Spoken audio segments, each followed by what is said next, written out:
Welcome, ladies and gents of the realm, back for another soiree through these YouTube streets and talking about them damn dragons. So,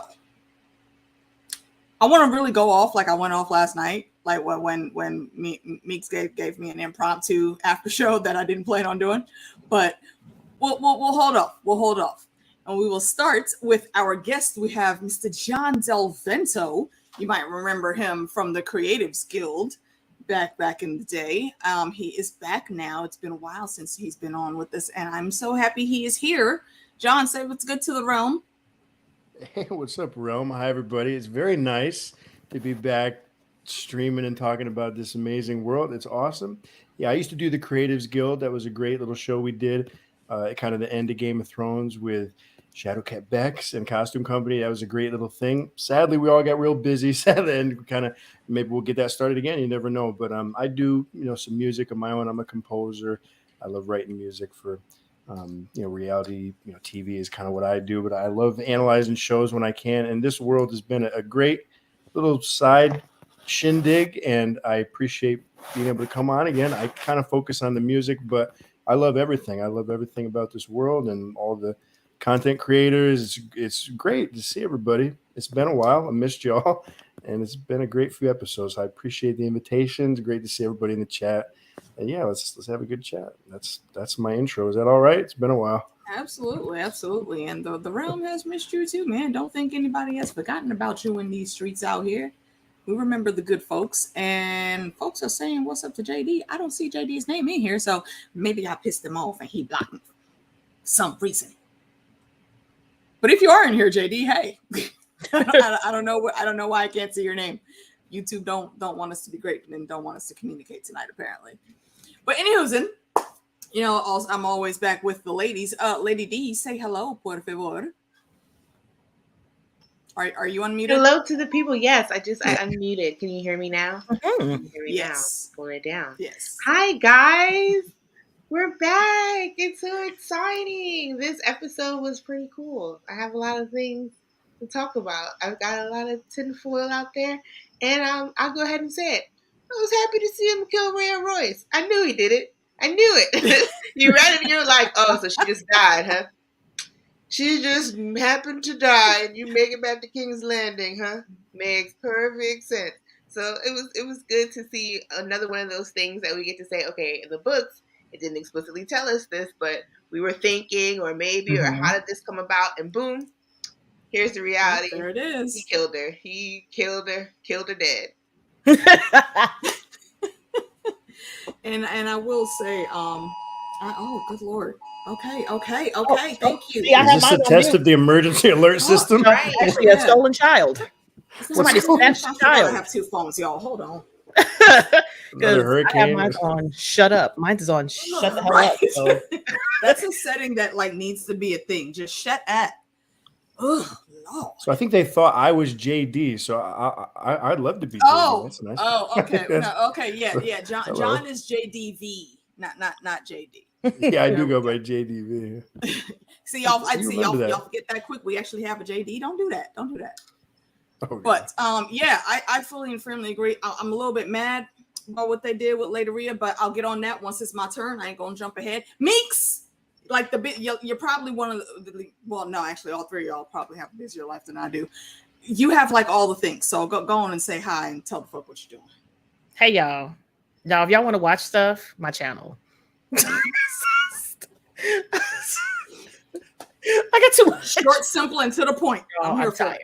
I got all the things. Anime, October's coming, which is the worst time, but anime is getting ready to happen. So that's getting ready to be added back into the schedule to see if I can get it through, because I stopped anime because they stay on my ass.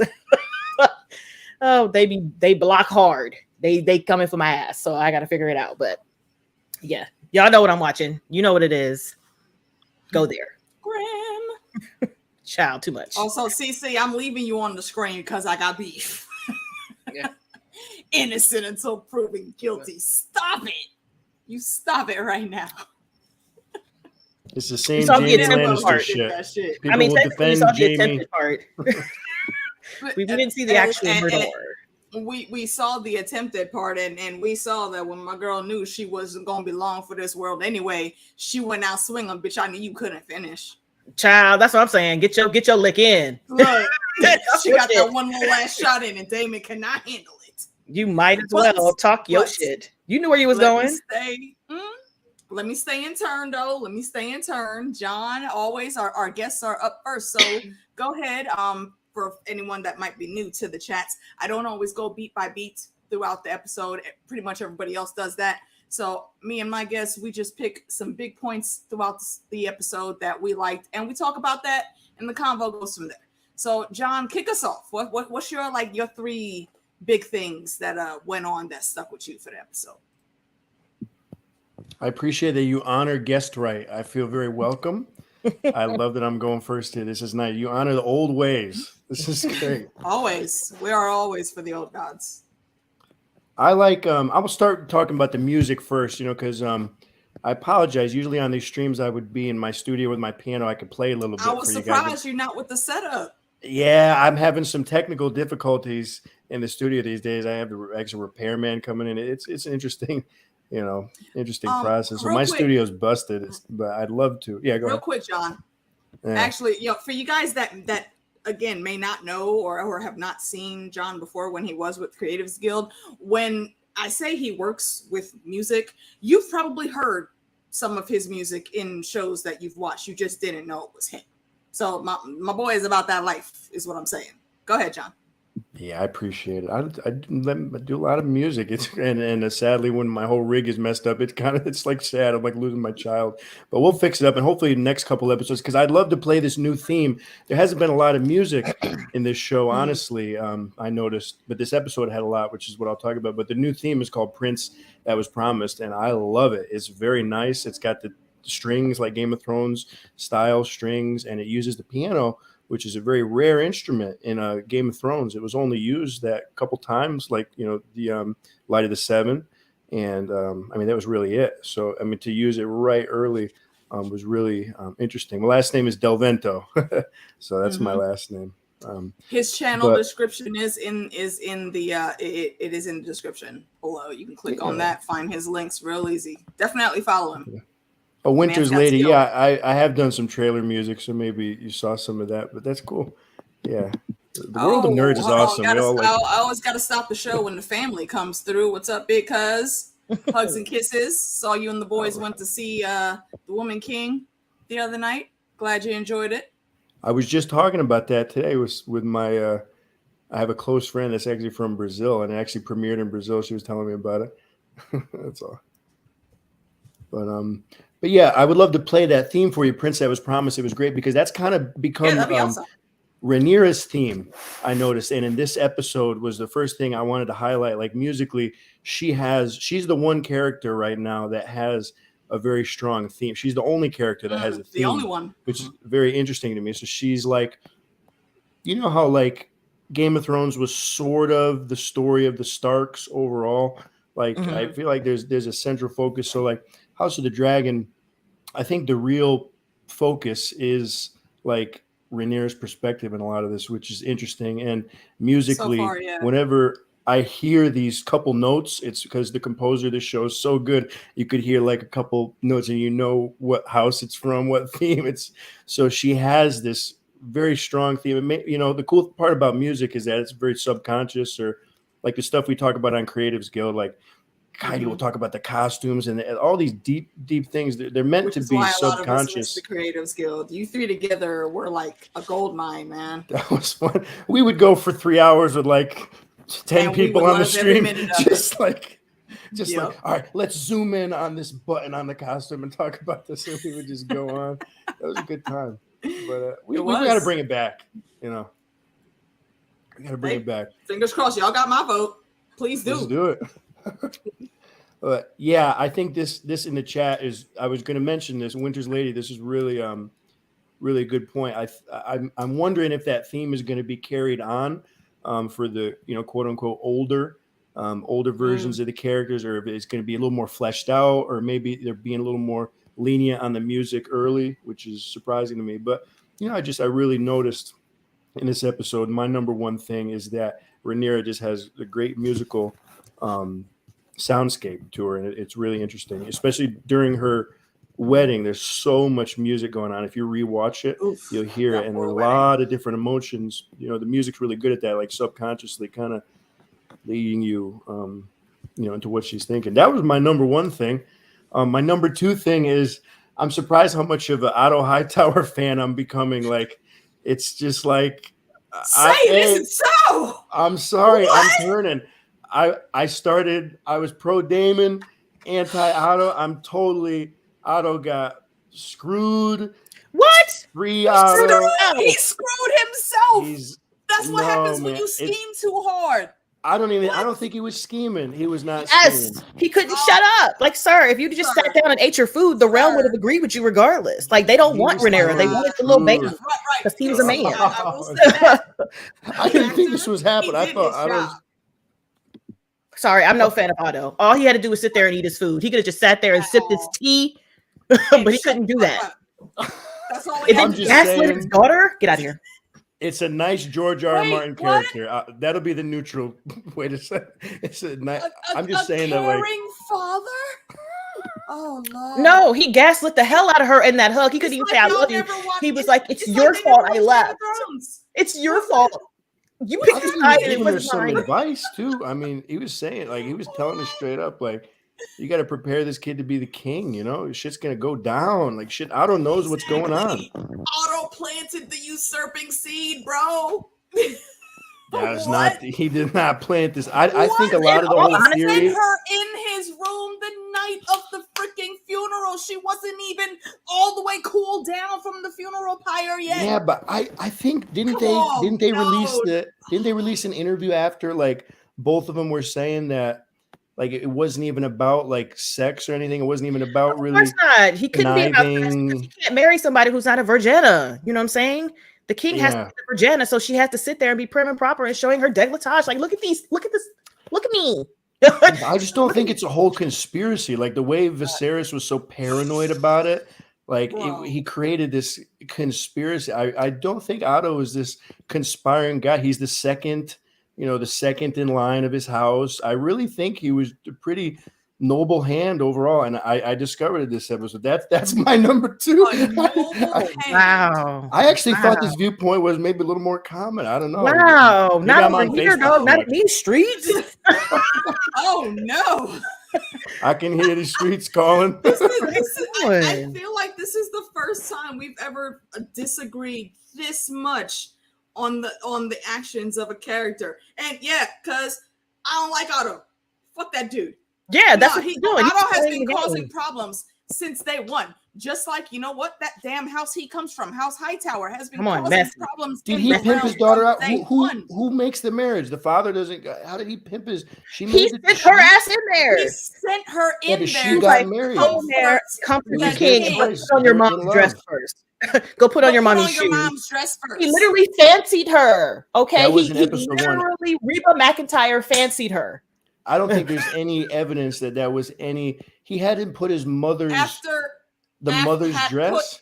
Yes, he said put on your mom's dress because as a lady, exactly. That's an old. What's that dress? 80 years old. But still, it's like a certain like collar and stuff. Down. It's a certain collar that's off the shoulder, and she wore her hair up now, so you can see all of that.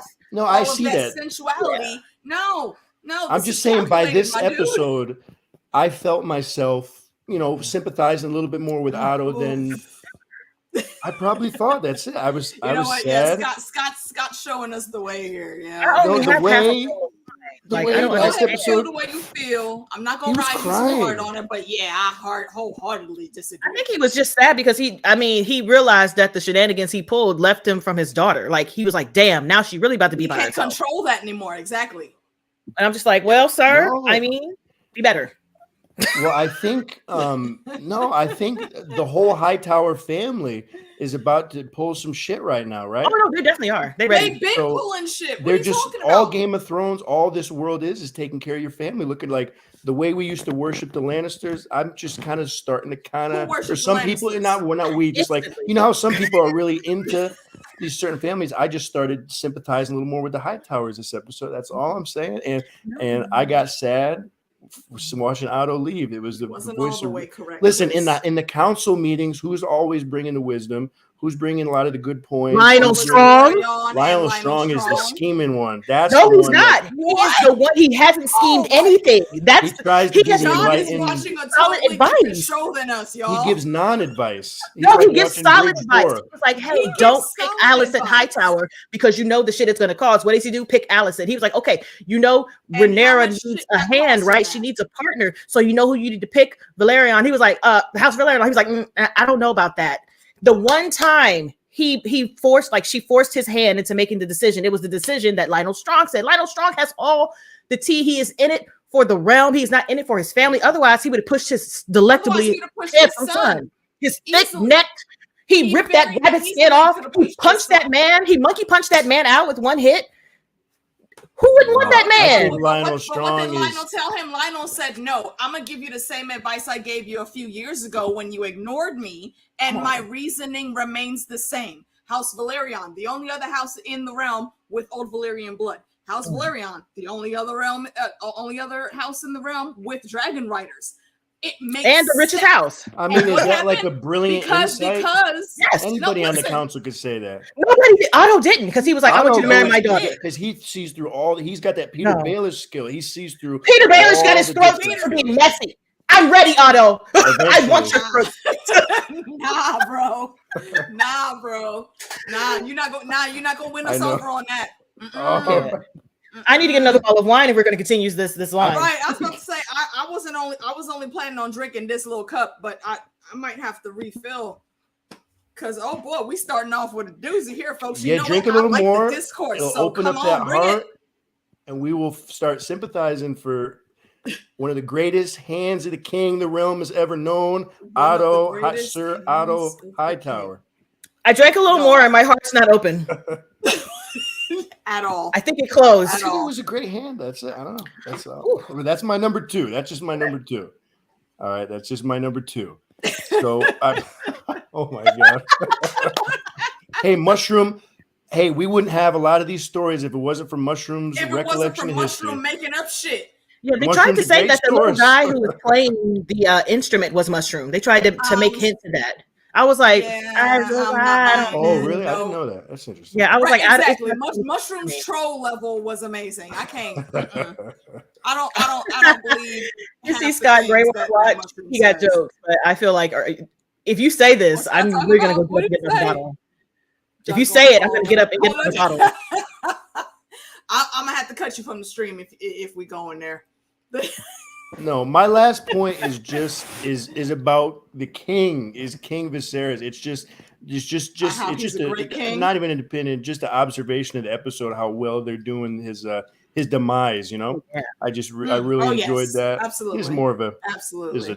Such a lame follow up compared to that big debate. But no, I'm just saying it was. I took a lot of notes about just obviously a great actor.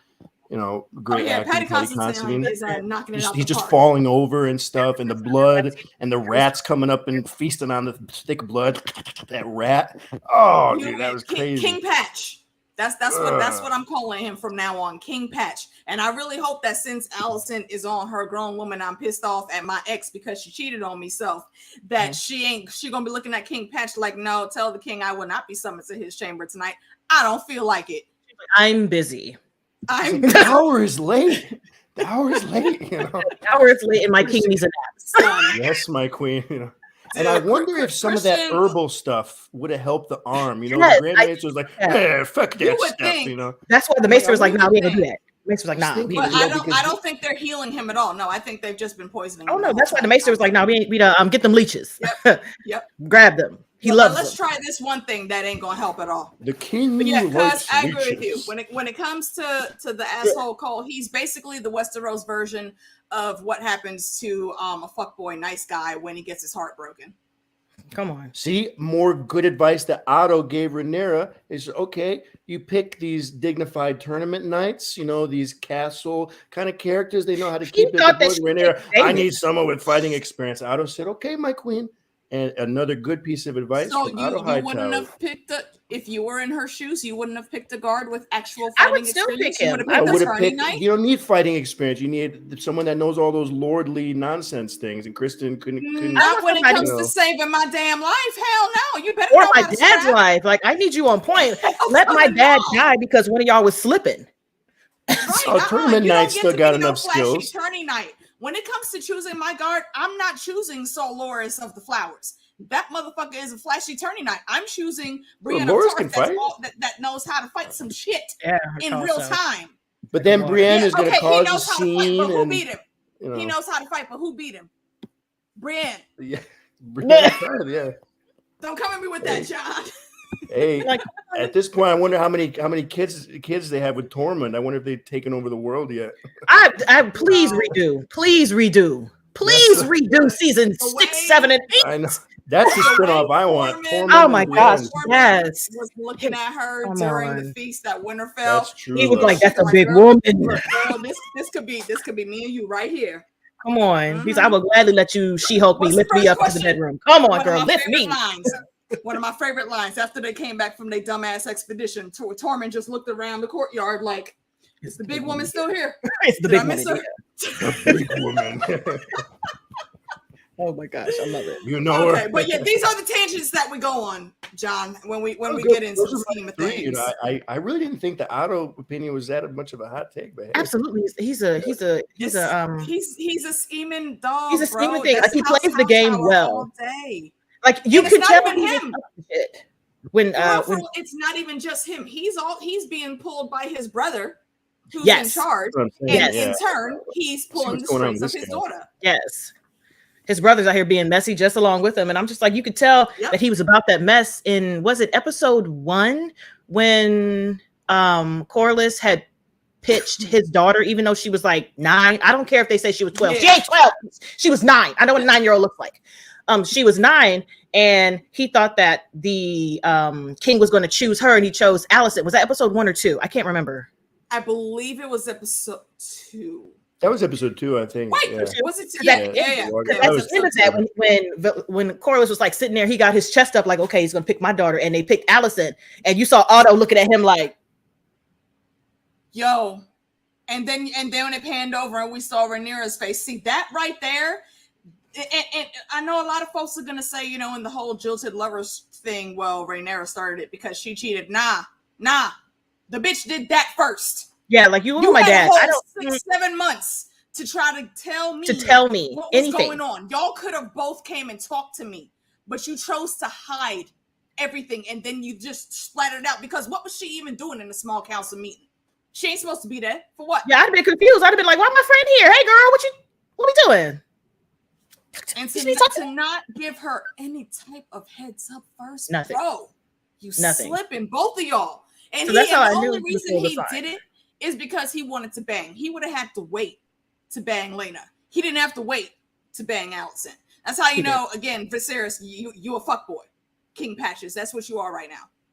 Yeah, so Otto set that up, and that's why he was looking there like, ha ha ha. And anytime the king went to him for advice, he was like, well, we don't really think that's a good thing to do.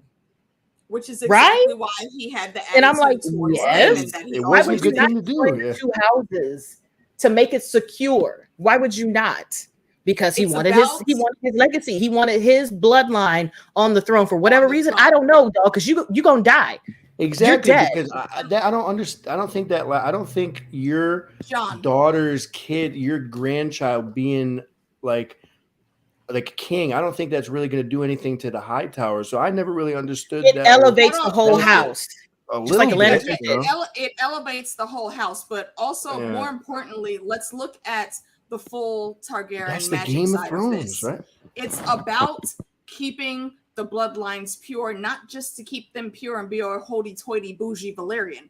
It's literally about saving the world at this point, because they have to have dragon riders, and a Targaryen has to be on the throne when the long night comes.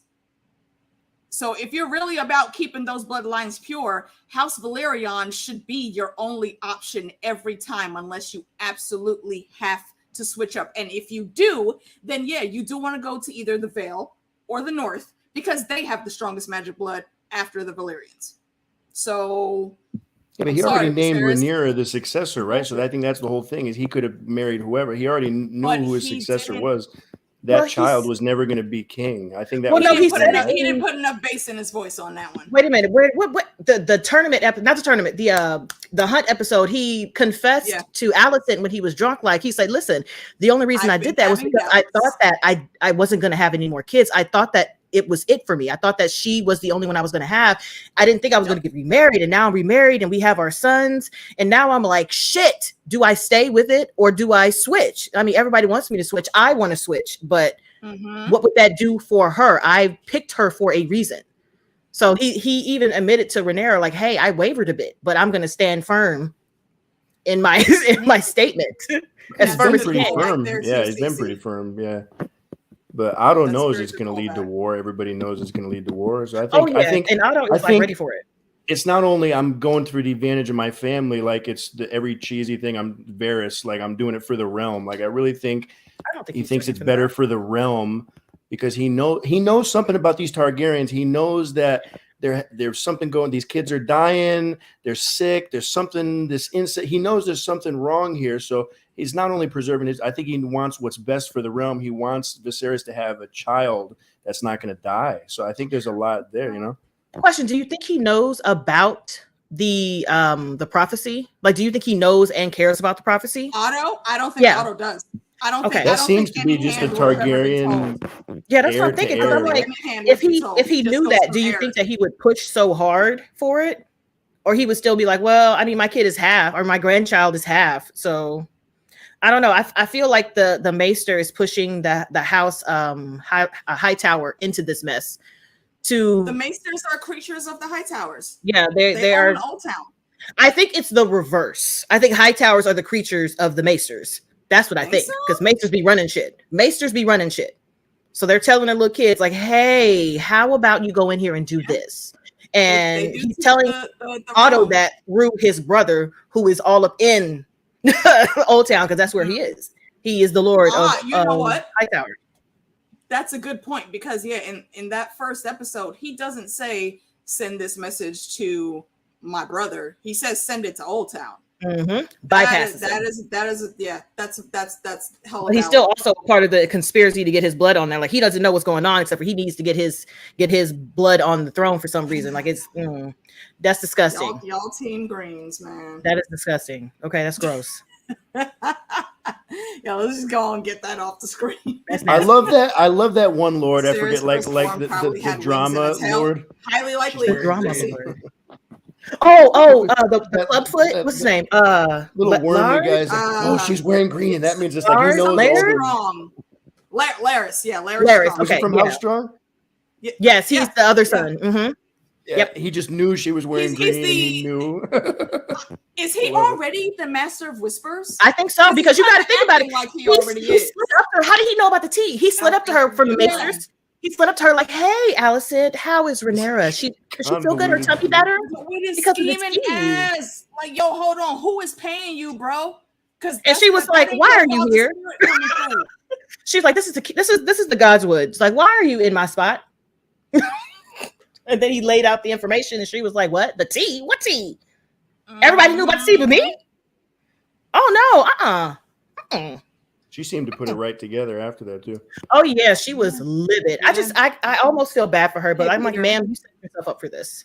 You saw that look on her face. I told y'all that's a girl. That is a girlfriend that just learned her girlfriend did indeed cheat on her and lied to her face about it. Come on, this is exactly what happened. Like, bro, she's the only one that I could see with a legit reason to be upset. The fuckboy of Crispy Cole, fuck him. You really thought this girl was gonna leave her kingdom to go on some side quest with you for the rest of her life? Yeah, that pitch wasn't even strong too. Like, he needed something else in there. Like, and she was like, "Them oranges? I don't give a fuck about them oranges." And let's not forget, Targaryen women kind of have a history of when they do end up overseas, them bitches make a name for themselves. Like, even some of the bastards, all of the kids of the Black Pearl, they're low-key famous too. All of Aegon's bastard kids that are over there. It's man, I'm saying It's so funny. I'm Basketball like, man, club. you tried it. Crispy did not know what he was doing. He really, I mean, Tried I guess but again, this is shit that pussy always gets you in trouble, man. Tried it, but Right I now, do put that have hula hoop on him, he ain't Inexperienced know how to knight. act. come on. But he said he was experienced. Inexperienced? Night. No, he wasn't inexperienced. He A said real he knight was would not have slept with Rhaenyra. Like that would have been completely against their code. Like Barristan Selmy would have never done that, right? Like I mean, true. Barristan Selmy would never. He's the most honorable man. Mentally ill because and Rhaenyra wanted to choose a unmedicated. knight with combat experience. You know, all right. I support Otto's judgment. I'm going back. I'm just figuring out a way to go back. No, Otto can. No, Otto he said, can't. He can't. I can't. He can't. But I'm just like, you knew, you had knowneth, right? You had to, like Crispit, you had to have knowneth that she has been talking about the issue with her being heir and how she wants to be queen and how she doesn't think it's going to happen, how she has to work for it. She's been talking to you about this for years. And you all of a sudden thought that, well, baby, I dicked you down. Away. Don't you want to leave with me? No. Your dick does not usurp the throne. I want the Iron Throne. Like, what do you mean? Like, sir, I can have anything else. No. Oh, sorry. Go ahead. Oh, no, go ahead. No, I'm just saying I love that it was really from Rhaenyra's perspective. Like we really see it from the ladies' perspective on this show. That was nice. Like it was cool. Like it's just nice to see, you know, like really good directing. See it. A lot of this stuff from her perspective. So many shows you see it just from the dude. He was so in his feelings. Oh, God, he was so mad. He went. That's why he went off. It was like, oh wait, hold on. So they doing this, and you still get to bang your dude, but I'm still get to bang her. What? I mean, really, didn't nobody say that, bro? You was just in your feelings because she didn't want to run away with you. I was like, let's be real here. Don't try to pull up excuses. I agree, Winter's lady. we have lingered there on Sir Crispy Cole. I can't. I'm just so disappointed. Well, here's the thing: we haven't even gotten to like the meat and potatoes of him in the later episode, or when we. Hold on. Honestly, I forgot the order that I put y'all in, but I'm gonna switch. I'm gonna let Lady D go first, though, just in case she has to go wrangle the tiny human. Sorry about the over talking sometimes. No, you good. This is what we do every time. You good? Teach us, Lady D. Ready? Yes. Come through, Black Wildling. Oh man, Black Wildling. I am trying to balance that, but top 5 things. 1, I knew that Daemon killed Rhea Royce. I'm mad. Can I just interject that I'm mad that they gave us another badass female character that had me so invested in just the 10 minutes she was on the screen. Then not even 10. It was literally less than like a minute and a half. She was on the screen. But the bitch went out strong, yo. Good. The bitch went out strong. I knew you couldn't finish it, Daemon. Mm-hmm. Well, that for me, that was a plea for mercy. Just doing it in the way that Arya or Lyanna Stark would, right? Like you're already broken. You've been crushed by a horse. You're in considerable pain and you're in a mountain pass. Like how long is it going to take for someone to find you? Mm-hmm. Right? Like, do you want to lay here and die slowly, or do you want to just like die? Right? I like both of those, so I'm going to say it was for both of those reasons together. They fit. Wait, let me go. But I wonder if Rhea was a warg. Like the first thing I thought of when I saw her was wow, she looks a whole man. She really does look of the north. Like she looks like Arya's cousin or something. I laughed to myself like, yeah, she would be Arya's cousin. That's exactly what she is. And so I had to remind myself of that too. Old man blood, old first man they're blood. from the north. Whenever I see like the white horses, and when it always reminds me of Blood Raven. Mm-hmm. And then, so Warg, and then her cousin, right? When he came to the wedding, he said, she's like 1 in 1,000. Like another one of her won't be born again this generation. Like this isn't like you killed somebody really, really important. And I'm thinking to myself, was she a warg? Yeah, I think she went in a warg. We know that last episode, we were going over, okay, well, what was Daemon married for, right? Because we had that conversation between him and Rhaenyra, where Rhaenyra's like, oh, he wants to sell me off to the lord with the biggest castle or whatever. And he's like, hey, man, there are worse things to be sold off for. And the thought process for me anyway was like, well, what is the worst thing to be sold off for if not land and power? Like, what is you guys' purpose, right? Like, your kids are the crown. You're supposed to be married off for something. What could be worse It was than the that? magic. And my thought process is prophecy, right? Like, prophecy Yeah. is something that is so willy-nilly, something that is not really tangible. Like, what could be worse than being married off for a what if, right? And so I do wonder if, you know, with Rhea being of that old man blood, and obviously Daemon Targaryen being the blood of old Valyria, if they were then, back then, trying to have a child of ice and fire. If so, Daemon, yourself, your kid could have been the prince that was He would have promised, or had the that. one that, you know, whatever, you don't know. But he wouldn't touch her. Screwed yourself up and everyone else, and he Fucking wouldn't touch Daemon. her. And I think that it's something to note that if Daemon were truly evil, he would have bedded her, got her pregnant several times, and then killed her. Mm-hmm. Right? Because now you've secured the claim. Like, this is not a hard, you know, equation here, right? It's pretty easy. Yeah. Right? You get the woman pregnant a couple times, and like, I'm not trying to be a jerk here, but we see, like, it's a law of numbers, it's a law of averages. You get her pregnant so many times, she'll probably die anyway. Yep. After, Yeah. So there are things that you could do to sped that up if you wanted to just say, okay, well, I hold runestone, right? And so the thought process is, well, why wouldn't you bed her, Daemon? And it was almost like my thoughts around it are like, okay, it's almost like he's sticking his middle finger up at that prophecy. Like, you married me to this woman to fulfill this what if, and I'm literally not going to do the one freaking thing that you want me I feel to like do. he would know.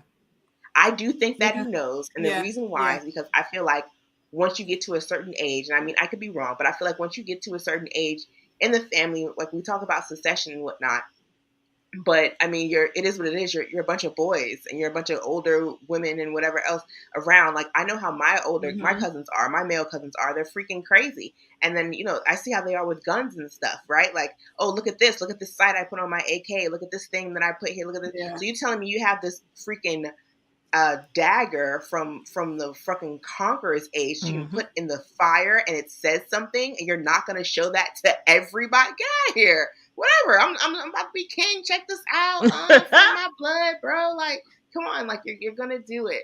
So I do think that he knew.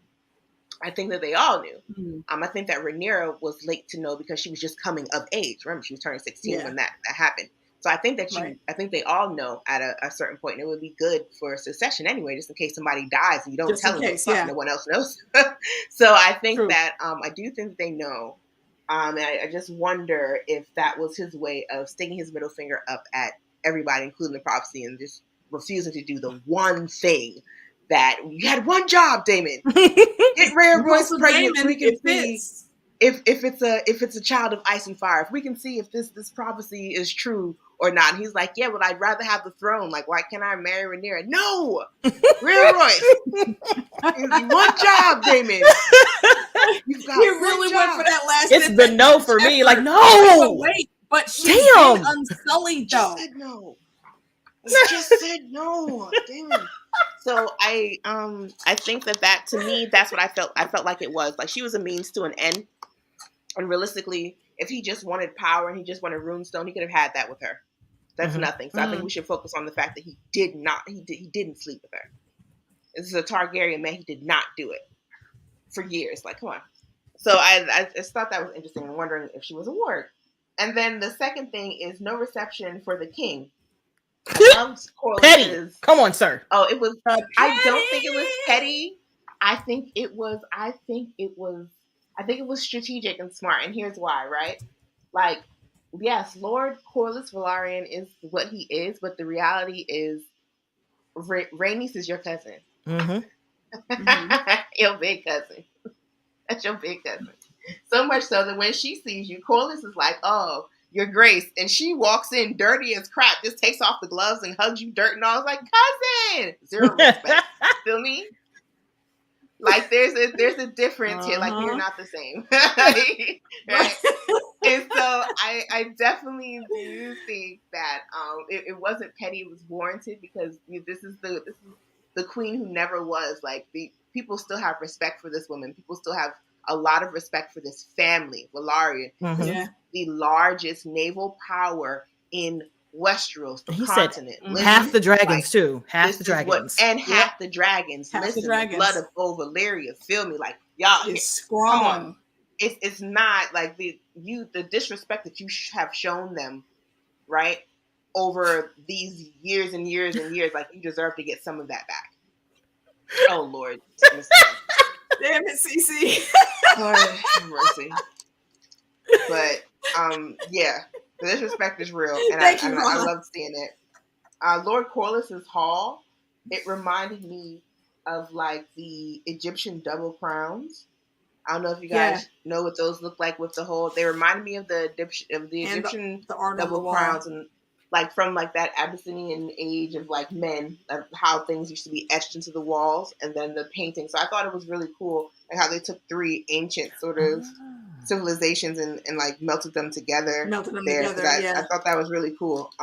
Especially because, you know, Black people in ancient Egypt and like what happens with that a lot of the time, The that being Nubians, wiped away yep. and being seafarers and being like that part of history oftentimes is completely hidden or you know, in a nice way, or just thrown away in other ways.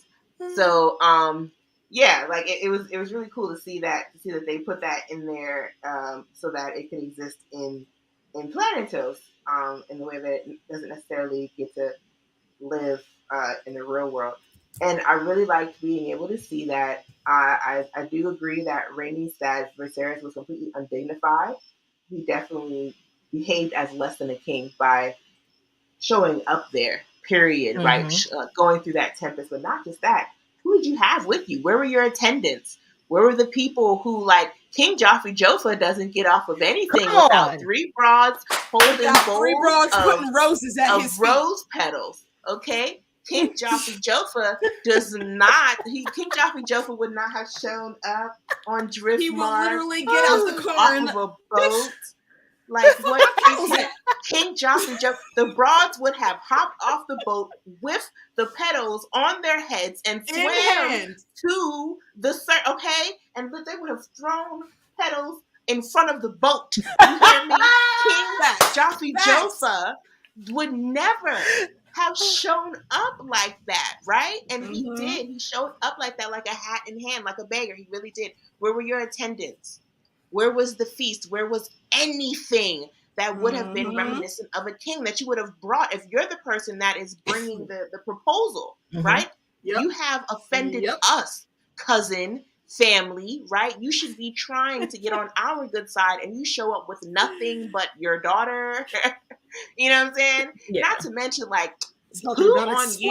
How are you the only person in the family that doesn't know that Laenor is gay? Like, are you kidding me? Like, everybody else, the whole family knows that he's gay. You're the one uncle, huh? You the one sitting there eating the ribs. No, when he comes in like, what? Laenor gay this whole time? Not this whole time. His uncle and his daddy, because Corlys is the one. He just don't believe it. His appetite's that's the thing. thing. He's okay. No, bruh. Corlys is in denial. Corlys is in denial. Corlys is like, oh, he's gonna grow out of it. Viserys is dead ass like, I didn't know he was gay. Like that's come on. Like at least this one, he's like, I know my son fucks boys, but I'm thinking he's gonna do what he gotta do so that we can be on the throne. Exactly. Right? It is what it is. Viserys is over here like, nah, he's clearly, this is gonna work. Why wouldn't this work? What? So the shit would have worked if you would have followed Homeboy's advice years ago and married the right person. We wouldn't be here. And I would like to, I'm so happy you said that. So I would like to close the second point about no reception for the king with that. Who did they send to receive you? Beautiful Laena Velaryon. Come on, her cute ass. Like, cute ass. Got a fresh wig set. It was looking better than before. Beautiful. I mean, just like, oh, gorgeous. Like, just she grew into that black girl magic, and she was like, "Oh my god, so, you know, she had that little saunter coming down the stairs. She was like, "Daddy in the kitchen. He in the living room. He in the living room. You want to go see her?" I'm like, oh no, yes, that. There be the drag. You like saw that when I saw come on. There be the drag. And it's the voice for me. It's so melodic too. I'm like, oh girl, say something else. But Viserys didn't know what to say for a second. He was just looking like, oh. No. He was stuck. He was. And it was good. He was like, You could have had a Melanin Queen. But you passed that over.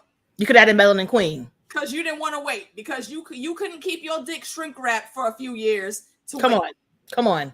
And let's remember the only reason that this match here is happening right now is because he didn't want a connection with House Valyrian directly with the Sea Lord of Bravos, because that automatically would have put them in more power than the Targaryens. Oh my God, the Iron Bank and them, all the money over there, all and dragons. Could you imagine? Oh my goodness! This Navy. You want to talk about a whole ass dragon age? You want to talk about a dragon age? Look, they would rule the seas and the skies, plain and simple. And the banks and your money. Second age of dragons, they say. And that's cool. That leads to the fifth one. But I'm glad you guys knew that and saw. No reception for the king. Laena Velaryon is dope and gorgeous. Something I also want you guys to know.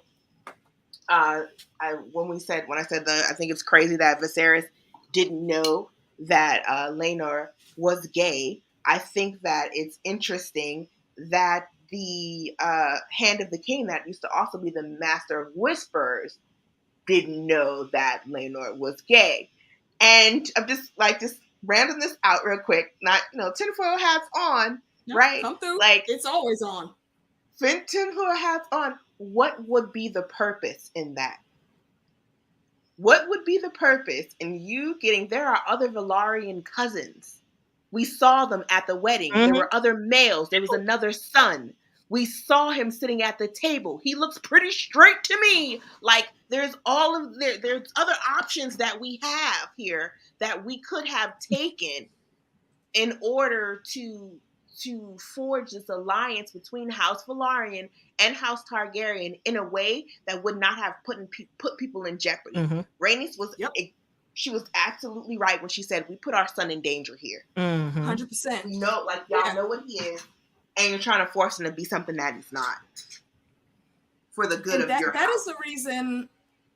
That's I think the number one reason. These honest and wholehearted conversations that we can see between Corlys and Rhaenys, they are very much a well-oiled machine, and they don't make no move without the other. They always are in sync. If something comes up and they need to talk, we get the scene that we got that Lady D was just talking about. They make sure the shit gets done. This is one of the few, very, very few marriages throughout the whole history from now, Game of Thrones, and in times before, that legit is a full-on power couple in sync with each other running shit. They were looking at each other at the fucking tourney like, say exactly. less. They didn't know words. Say less. Say less. No they need a words theme needed. song too. They do. I'm really upset about that. That's why I'm ready for the merch. I hope they get a theme song so I can put my merch on.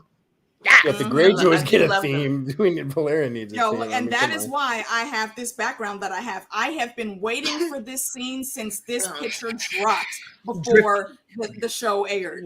I've been waiting. And what happened when they came in? The motherfucking drip was on. First of all, the fanfare was like, everything. I'm like, oh my God, the song. Entrance music started playing by the band, and they just everybody with the strut in sync, nobody out of step. It was so freaking spectacular. Like, I mean, if y'all looking for any adopted kids, I'll talk to Doctor Who or something, find a way to get the Westeros. I don't need their permission. I'm already on for life. I legit almost looked at the camera and was about to throw up the Wakanda, like, for real, because it gave me that much edge. Like, I can't stand how good they fucking look. I can't stand how look at even in the little corner of the piece. Do you see? Look at her. Her dead Lataj out. Her titties are almost out. She's like, I'm coming to get you. Son. I'm coming for it. I'm saying though, and actually, hold on. Let me transition real quick on this picture. I'm not moving out the way like I did last night because legit, it's actually still hard, and the camera will pick me up because I want y'all to see what this looks like, you know, without like my big head in it. Nah. Where's the full picture? There it is. This is what we're looking at here. Come on, flying. And let me remind you, there's like 3 or 4 other people in front of them, including like 2 what looked like maybe 2 pages that were in the family, 2 little boys. And you know, over on Laenor's side, that's his uncle, I believe, and Black him out. Right behind Laenor. There's Uncle Black him out, and then there's 2. God damn it, this thing. And then there's 2 more, you know, melanated. There's like 4 rows of people. It just, they came in deep. And Love if you know what you know, I'm not going to explain it. There's a reason why. Good. I think they absolutely consulted someone from the hood. Good. And they prepped this whole entrance from top to bottom. Come on. I think for me, people forget like that House Velaryon is the blood of old Valyria. And they have intermarried with the Targaryens consistently. Many times. For this point, hundreds of years, right? Like, there be dragons. Like, there be the dragon. Like, what we saw was the entrance of the dragon. Like, and you saw it. Like, literally. And it's because of Rhaenys. Everyone else, you can look at their faces and whatnot. Rhaenys is that she's looking straight ahead. Look at her. Not a crack of a snot. This is the... And to your point of knowing the game, you're just tripping out. I was thinking that part where Corlys was going through with Viserys, like, oh, well, will they be born with Velaryon names? Will they just like how he just kept taking things off and off? You know, clearly Rhaenys would have said, okay, he's coming. This is what he's going to say. This is what he's going to do. Because they know the protocol. This is what he's going to say. This is what he's going to do. To me, I honestly feel like y'all were just fucking with the king because you knew you could. And what a good and hilarious feeling to know that you had the king in your hall, literally, and you were just fucking with him. Like, okay, but what will the kids be named? I hope that was okay. I hope that was just them messing around because I did take that a little serious, and I was like, wait, hold on now, hold on, Corlys, hold on. He had to know that they were going to say Targaryens on the come phone. on now. He had to know. You know you reaching on that one, right? Don't pull an Otto here. I think that was the point, though. That's the thing. I think he was really trying to think how far can we push you. Like, you came here without a retinue, through a storm, hat in hand, to ask for our gay son's hand in marriage. Bro, you have no other options. Like, you knew what it was? Lionel Strong was so nervous. But I also think that because the reason he felt the need to go directly there was because he knew that Rhaenyra drank that tea. He was like, shit. So we got to hurry up with somebody quick. And I gotta go. No way. We can't have the pomp and circumstance. Even though Lionel Strong was like, "What the hell's going on?" Viserys is like, "We got to. Where's the hall? We gotta go. We gotta go." There is no way a Raven would have been received with any type of respect. Because it wouldn't have even gotten to Corlys. Rhaenys would have looked at that bullshit and tossed it in the damn fire. Nah, you ain't even getting a reply on that, dog.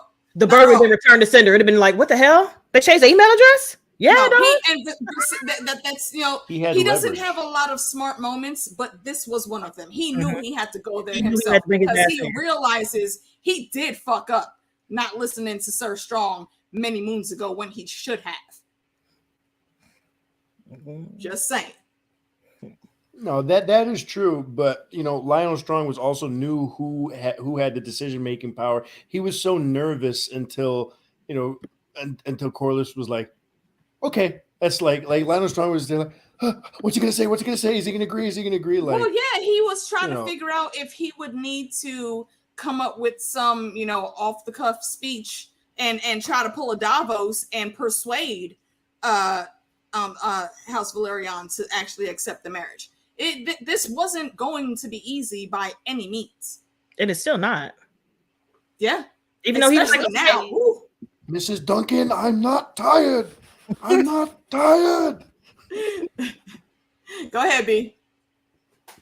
They could have asked for it, and we see this in the histories more than anything else.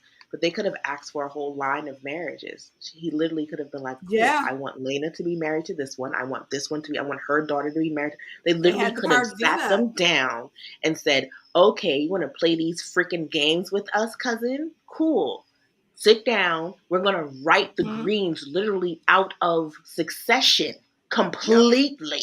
And this person's going to marry this person, and this parent's going to, and they could have forced that, and they didn't. So I think it's I do think they were fucking with him. And that's why, because if they weren't, then they would have had the Maesters there and everybody there, and it would have been a lawyer type of situation. It would have been more formal, like, yes, the king and da da da da.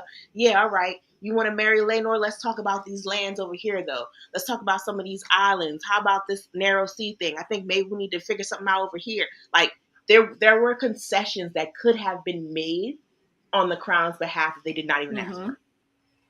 So I just throwing that out there, y'all. Like, they had grounds to be like, no. They did. And that really is just a testament to Rhaenys and Corlys, to where they do know when to stop. They know exactly what goal they need to meet to get to their ends. And this is it right here.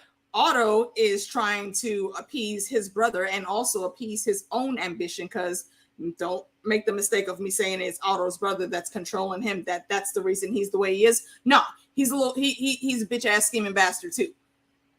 But he overreached again. Like I said last night when me and Meeks were talking, he is like the freaking dwarves of Moria.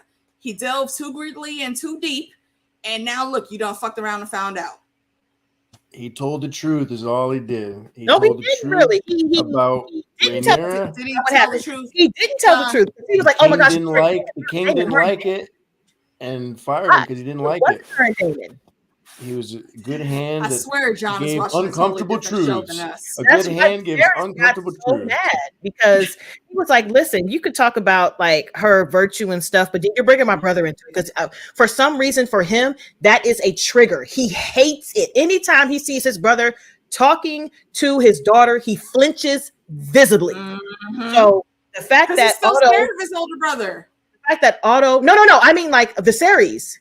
He was talking about Daemon. Oh, okay, yeah. Daemon and Rhaenyra. Like when that happens, he flips out, he flinches, he hates it. So the fact that Otto came in and suggested that this is what happened, and with no proof other than like he heard a report. I know I can't because it's That's all he said. I heard my what do you say? It's my I have three confirmed sources. Yeah, and he was like, "Well, bring me the sources." He's like, "I can't do that." He's like, "Why can't you do that?" He said, "Bring this person in front of me and let me hear what they have to say." He's like, "I can't do that." He's like, "So you got people following my daughter now?" Like it opened up a can of worms for him because he did not have the proof that he thought he had, because nothing really happened between them. It happened between another person, two other people. What proof does he need? It's not like a legal case. He's just doing game. He's just telling the king some very important knowledge, not to like, but it was incorrect. Family and stuff. It was incorrect knowledge. Yeah, they were still at the brothel. Like, yes, but but they didn't bang. But like, hey, like I would expect my hand to tell me that shit. Definitely. But you know that he is very triggered when it comes to his brother. Imagination realm.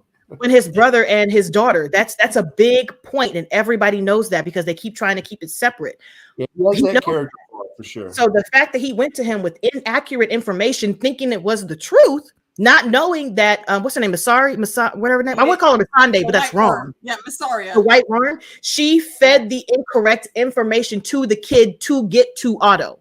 I don't think they were working together. I think she and Daemon were like, this is what we're going to tell this little kid. We pay this little kid to go tell Otto this. Otto gets his ass in his own trap with his own mouth and gets out. And so now Daemon would have a clear shot to Rhaenyra. Daemon's not that Thank smart. you. He would have been like, okay, let me go ahead and figure out what's going on, as opposed to jumping in and being like, guess what I had heard, King. Like, no, he would have been like, okay, let me figure out the real situation, the real tea. Let me get more information so he could stack his chips so that when he was ready to go, he could have been like all in. He folded too early. He went all in too early. And that's why his ass got out. Yep. That was him. Yeah, but the more dangerous thing was how Alicent responded to it was much more damage than Otto just telling the truth. That's the thing. Like, Alicent insulted the Targaryen. She said you have queer customs. You'd say she started saying backhand. Otto literally just was bringing information to his king. Like, that's when That's why my point was. I'm not trolling him. I really started No, but it sympathizing was a little wrong more with information. Otto It was wrong because information. I think all along he's just trying to tell the truth. He's trying to be a good hand. No, it's not. I really don't think he's scheming that much. Oh no, he's scheming. I think he's a great hand. He is hella I'm really. You guys, the chat thinks I'm trolling. I swear I'm not. No, I believe you did that, but I also know that you're No, wrong. I believe that you This is definitely why I believe love that. George R. R. Martin's Oh, character. we're not on that. Like, yeah, like I know you're Oh, that's definitely not interesting. trolling. I like his beard too. Maybe it's the beard. Maybe it's a beard thing. I don't know. His seeing hair him game as is a younger whack. actor, His hair game is whack. His clothes Just watch are out. The whack. greens are coming. Fuck That's that. all I'm He's saying. trash. He's scheming on them and he's doing it purposely. Like a good hand would have killed the person who said that they saw her fucking. Exactly. And Right? squashed Like it. Right hands do, and squashed it, not brought it back to make it a thing. Because at the end of the day, if it was a son that was Wouldn't fucking in a brothel, you would not have had wouldn't have anything mattered to at all. talk about. You're trying to cause an issue. Additionally, it's not the truth. She does not have to put her brothers to death. She could have her brothers married off at a young age. And- you can make them lords of castle. You can send this one to Winterfell, send that one to Castle Rock, send this one here, send the one there. At the age of 8, 9, 10, have them fostered. There are tons of things that could have happened that could have been written in as law, as decree, whatever, by Viserys before he even died, right? Decreed who's going to foster who's going to bring up who's going to train. All of these things could have been guarantees, right? And that Otto right there is Hightower exactly Yeah, would but he's have not that known type that. of hand because he's not But a he scheming is. But hand. it's not about That's that the thing. type He's of an honest hand. hand. It's about this being the law. Then you're a bad hand. Yes. If you don't understand the then law he's a and you don't bad hand. understand how things work, then It you're a wasn't bad about the law. It hand. was The just way a to report. He's just the way to reporting a rumor. secure.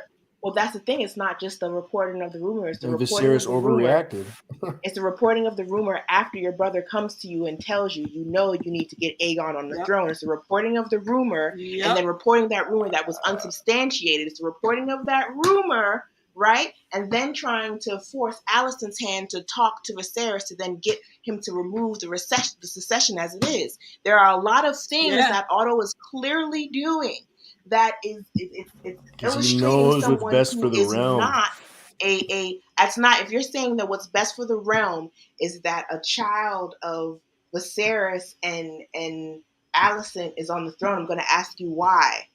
Why, when we know that the prophecy is telling you that someone who has the strongest amount of blood from Aegon the Conqueror is who we need to have on the throne. So realistically, we need Rhaenyra and someone else that has some of that blood. That's who we need on the throne if you're going to be the best hand. Like, he's not being a good hand. He's trying to manipulate and maneuver to get his house on the throne, just like his family is telling him to.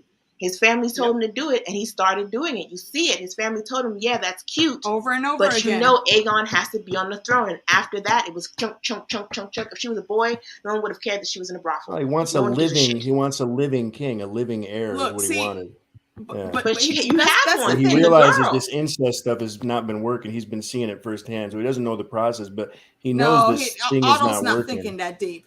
That's the Otto's thing. I think he is. Even if he does think that he can't, it doesn't matter, because literally one generation before him, with Jaehaerys and Alysanne, we have the indoctrination, that doctrine of exceptionalism for Targaryens. Yeah.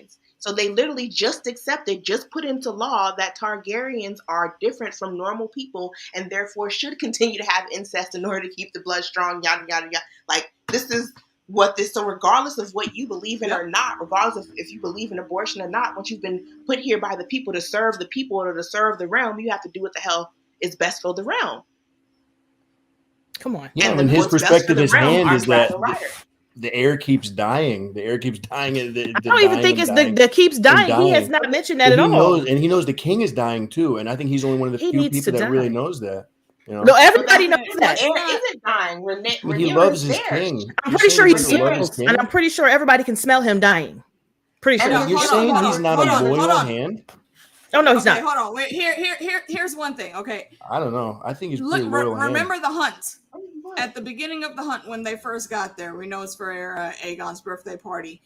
I'm pretty sure, if my memory serves me right, that was Otto's older brother Mhm. that was yelling at the top of Name his lungs, all hair What was Aegon crazy? What the was second, going the on there? conqueror babe. Yeah. First of all, you're not the second or the anything unless you Conqueror become babe. king.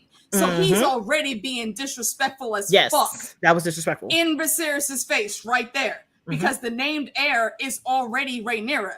You can't come up and put her little brother in that spot like he's actually fitting to sit the throne. That's exactly why when he was in his cups, Viserys cussed out fucking Lannister boy. Like, who said because that? He Yeah. got too big for his britches, talking about, oh, well, we assumed that now that you have a son, he was going to be the rightful heir. Who the fuck assumed? You trying to tell me that your people are committing treason? You supposed to tell me these things ahead of time so I can take care of that. And that's when he knew he fucked up. Yep. Because he did not have an explanation for that shit.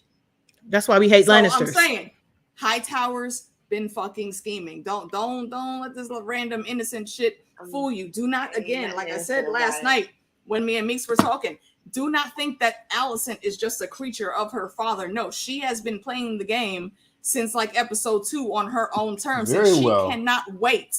She cannot wait. She may have seemed remorseful that her father wasn't going to be there anymore. No, it serves her better to not have Otto there. This is because now she's actually in charge of the decision. Yes, now she's in charge. She's in charge of this shit now. Yep. So maybe she planted the spies. Ooh, maybe No, she's not that smart. No, not that smart. She's not that smart. She's going to get. She's going to get there. She's going to be get mad there. about it. But right now, she's trying to figure out how to keep this kid from hollering. Like, somebody come take this kid. Right, So you said this is the second. This is another kid we've seen. That the only thing we've seen of that kid and growing up is her shaking it while it won't stop crying.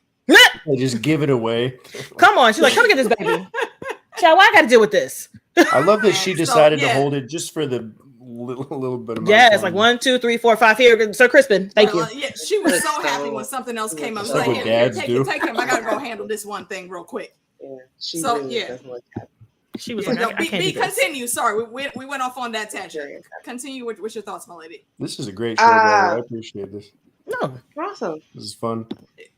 Thank you. It is fun. Glad you're having fun. How strong establishing themselves. Point 3. So how strong is establishing themselves? Now, last episode, I pointed out how the clubfoot was clearly, it was last episode, the episode before, when he sat down with the ladies, and I was like, well, the clubfoot is clearly clubfooting right now, and, you know, gathering those whispers up for Larys. Okay, so Larys is now Hand of the King, and the clubfoot is either a member of the King's Confessors, or he's been raised to Master of Whispers. I don't know.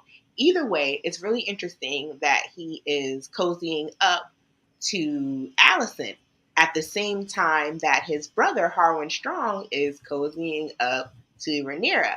And we see Harwin shooting his shot so many times in all these episodes. With the smiles when he walks by, and she walks by, and the waves and whatever else. Yes, and then we see them dancing. And, you know, of course, old boy Daemon has to come in and interrupt that. But Harwin is having a good old time. He's like, of course, my prince. He wanted to punch him in the... All right. He was so mad.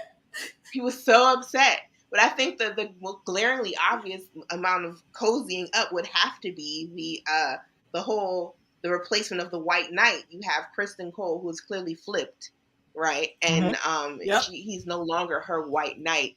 And now you have Harwin Strong, who's literally breakbonesing through a crowd to get to her, to save her and get her out of harm's way. So I thought that was great, because that's clearly going to be the beginning, I think anyway, the beginning of that affair there, because you saved her, blood is boiling. And it's not like you can go to bed with Laenor, because he can't even kiss you. He can't even fake it.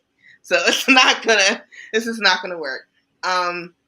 I thought it was interesting with the clubfoot being where Alicent was, of course, at the perfect time to discuss with her Rhaenyra's predicament, because, again, that's information that she did not need to know, right?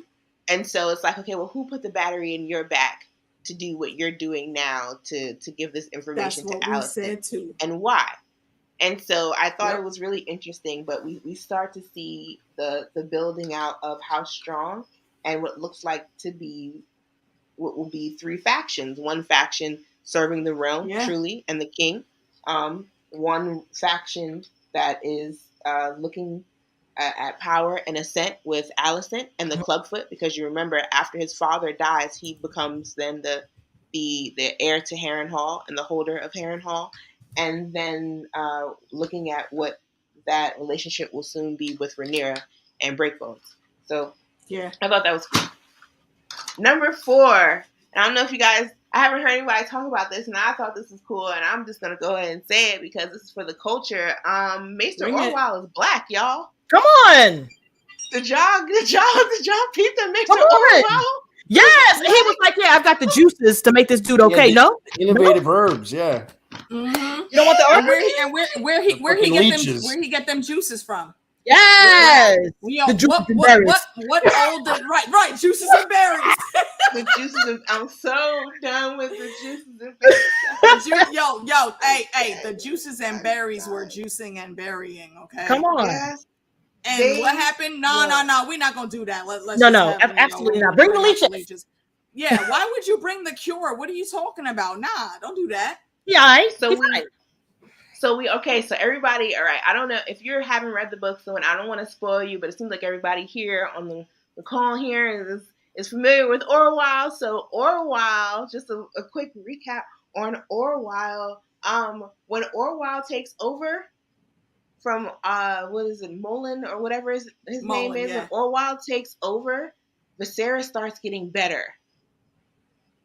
And then he dies. So I'm gonna point that out. So the juice and berries thing that they're like making fun of or whatever, like it may have some actual merit and perhaps could have saved Viserys' life if it was given to him earlier versus, I don't know, leeches that are not and doing again, I just want to highlight what B said. Yes, this is a man of color at the Citadel that came through with the come through and all of the knowledge that was needed, because y'all remember what we said in like episode 1, how you got all that knowledge from old Valyria that you came over with, and how you got that the staff to work for your family that didn't have any nursemaids or midwives that were especially trained in this shit. Y'all should not be dying from childbirth anymore.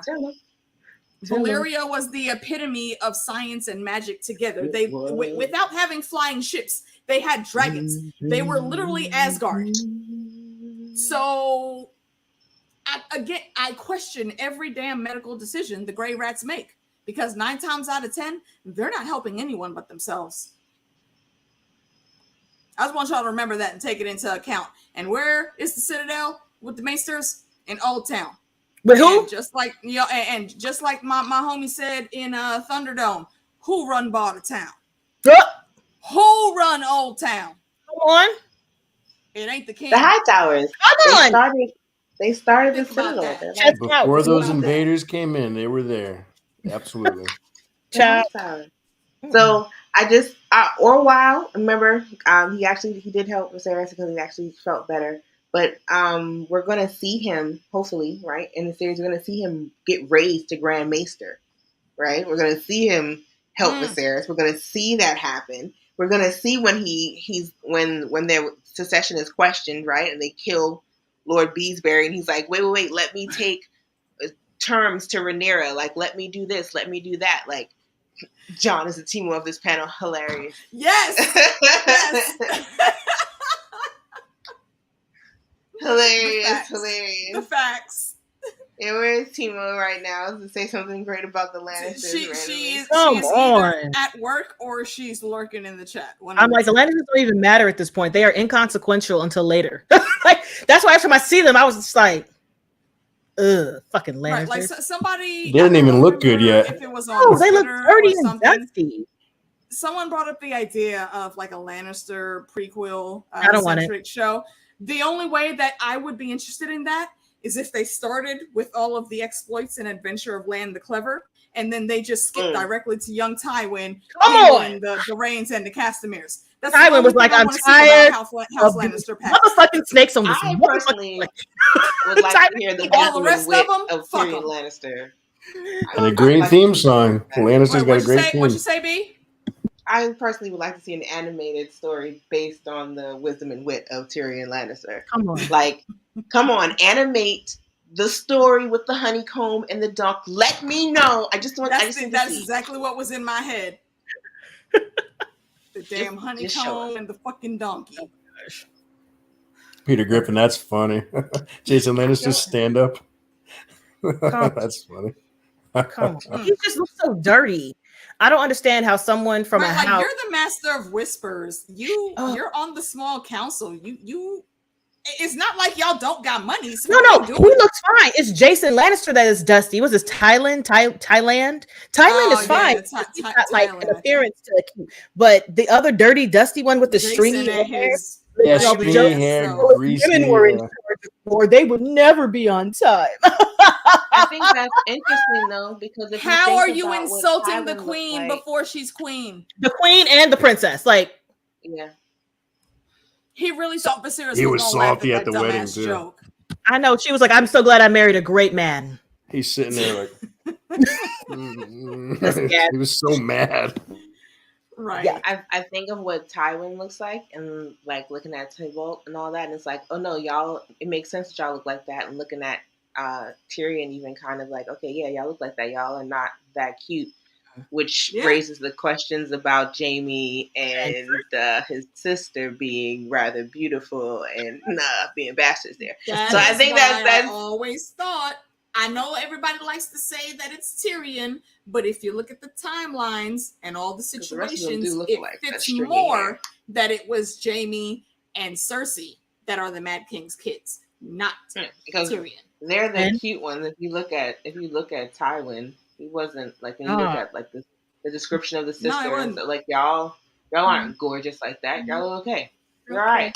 You cool. Mm-hmm. All right. That's a cool theory. Every now and then it's like, oh, we got a pretty Lannister. Cool. But Cersei Lannister, right? Yeah. Every now and then they sprinkled around. Yeah. Cersei Lannister was like unusually beautiful. You talk about it like, oh, she's really pretty. So like, if you have one person in your family that's unusually cute, you need to ask some questions like, maybe I don't put them on here. Like, I don't know. Okay, yo, I just want to highlight, Lord Frey knows that philosophy. He because when he was getting that lovely Frey pie, he straight up looked at her like, oh, you are not one of mine. You're way too pretty. Mm-hmm. He did say that. He did. He's like, nah, you ain't one of mine. You ain't even one of mine's. I know you'd have like the rat face and you don't. Right. Yeah, he straight said, look, motherfucking filch. Listen, one of my favorite memes somebody I put out several years ago, it was a picture of what the hell is his name? Lord Frey on the top, and then on the bottom it was Filch, the character that that same actor played in Harry Potter. And they said that Filch hated Hermione so much that he fucked off to a whole ass another fantasy realm and he killed her mom just to get back at her. Hilarious. And if you don't get that, let me explain. In the Harry Potter movies, Michelle Furley, who was Catelyn Stark, played Hermione's mom. That's hilarious. Yeah. And that's still one of my favorite memes. I love a good crossover meme. So, all right, let me finish Orwell, and then I got the last one, and then yes, ma'am. Right, all right, so Orwell, he's black, y'all, and does this mean that he was Velaryon? Because they all have to drop their last name. So does this mean that Orwell was Velaryon, both in the books and in the show? And if so, does this explain like all his very important interactions throughout what we know to be in this story and the next in the coming Hour of the Wolf, and then when he is finally executed in the third king's reign that he would technically be alive in. So I just thought it was interesting. We'll see him raise a Grand Maester, like you said. We see him try to bring peace to Rhaenyra. We'll see that most of the account from the Dance with the Dragons that we have in the books is actually going to be from Maester Orwell, right, sitting in that tower and writing. And then when he was in the dungeons and writing, right? And then, of course, when he was working in the whorehouse, if he was recording anything then. So I think it's going to be really cool to see, because this will be a character that will literally be able to play the black, oh my gosh, be able to play the background for seasons and seasons and seasons until becoming very, very important to us. Like, play the background, become the Grand Maester, kind of important, then go back to playing the background because you're in the dungeons, back to playing the background because you're in the tower, back to playing the background because you're in the whorehouse. And then when it's time for retribution and it's time to lob your head off and all those things, we're going to get those writings, I hope, that, you know, we then see from Munkin and Gildane reference because of all the time that you spent writing those. So I'm excited to see more about Orwell. Hooray! All right, and then the last thing is the wedding feast. I thought that it was hilarious. Come on. Like, there's a lot to go over, and I don't want to bore y'all, but that green that Allison wore, it was so, so, so green. And there was something that I noticed when her father left her, and throughout the entire episode, she had her hair up in a hairnet. And then it was down again. And it was time for war from then, because she asked Kristen Cole wearing to get the ammo. And the red is over. She called the banners to war, and I thought it was great that that Lair said it for everyone else who doesn't, like, okay, this is what the Hightower does. Okay, it's pyromancer. Okay, they are turning those flames green, and that's how they're calling the banners, and that makes so much sense for a family that probably survived the long night. Like, let's be serious. And right? That's exactly what me and Meeks were saying last fire. night. So pyromancy, right, in that tower to keep an ever-burning flame for something that, doesn't extinguish. And I think it's really great to see. Also, I noticed that House Lannister was too happy to toss our boy Laenor on that table during the fight. I also noticed that Daemon disappeared. Gone. From Rainey. Always. Gone. Again, just left her in the fucking crowd. Did he go? I'm really confused as to where he disappeared to. Like, they were talking. And why? And now he's gone. Right. Why wouldn't you try to take Rhaenyra with you or to save her or whatever? He was just gone. And so I thought the entire wedding feast was interesting. I can't wait to see what the fallout is from Kristen Cole beating Joffrey Lonmouth like a freaking pinata. I can't wait to see what the real consequences of that is. And I'm ready for next week. I don't think there's going to be any consequences because there has to be some type of something. It's going to be it's not going to be a direct hit on him if they do anything.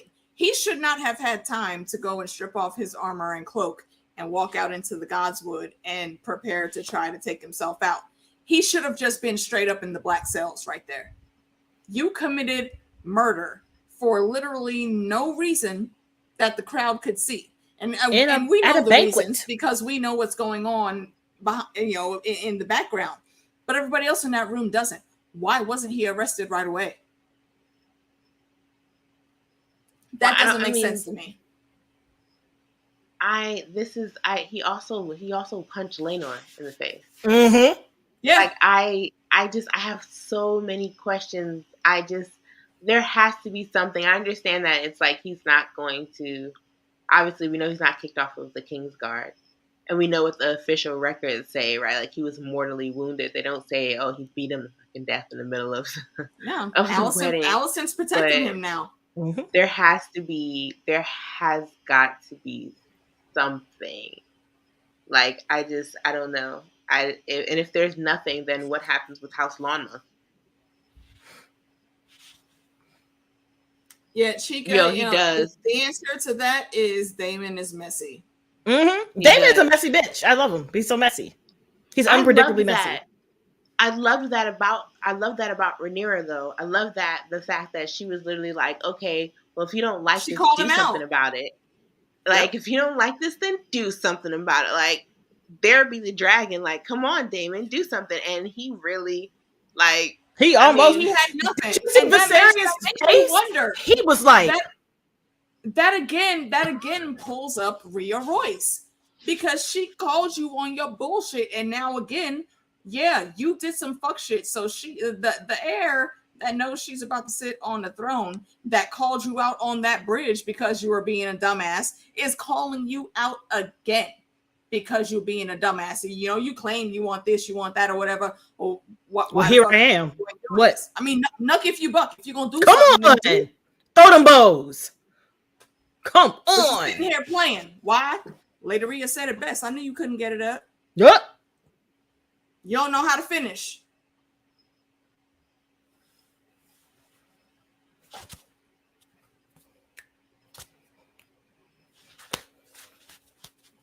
That's it. I love it.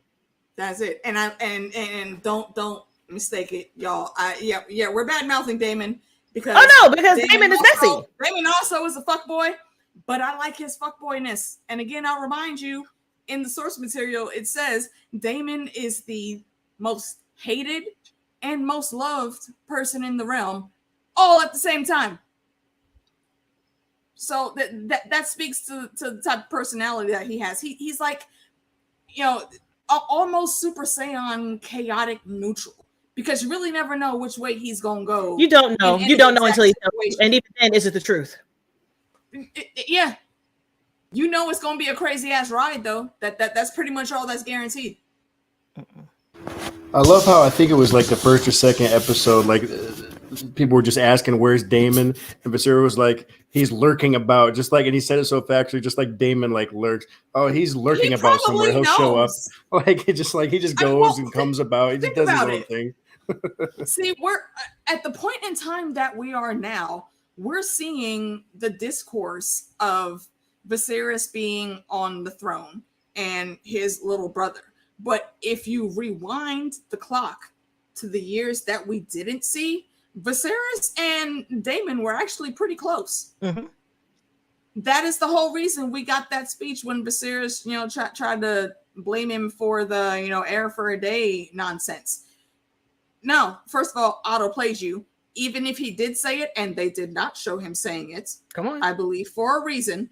Even if he did say it, he didn't say it in the context that Otto brought it in. Like so really that right there is why he said, yo, you claim you still love me. You claim we're still brothers, but you ain't once ever asked me to be your hand.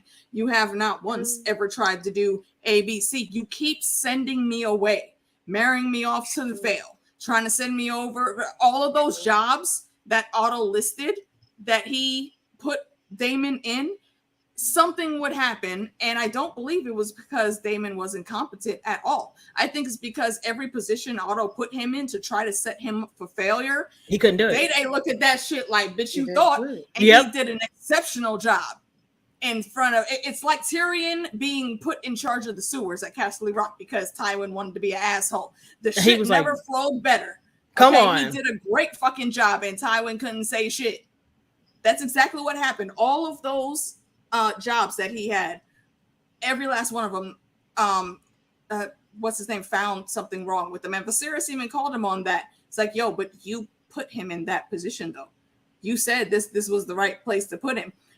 Otto just didn't expect Daemon to actually get them all the way together. And yeah, a lot of people complained about the brutality of what happened that first night. But if you really think Daemon walked in to Flea Bottom that night and he didn't already have the intel and information that he needed, I don't think I don't think we're watching the same show, because Daemon is very calculated in everything he does.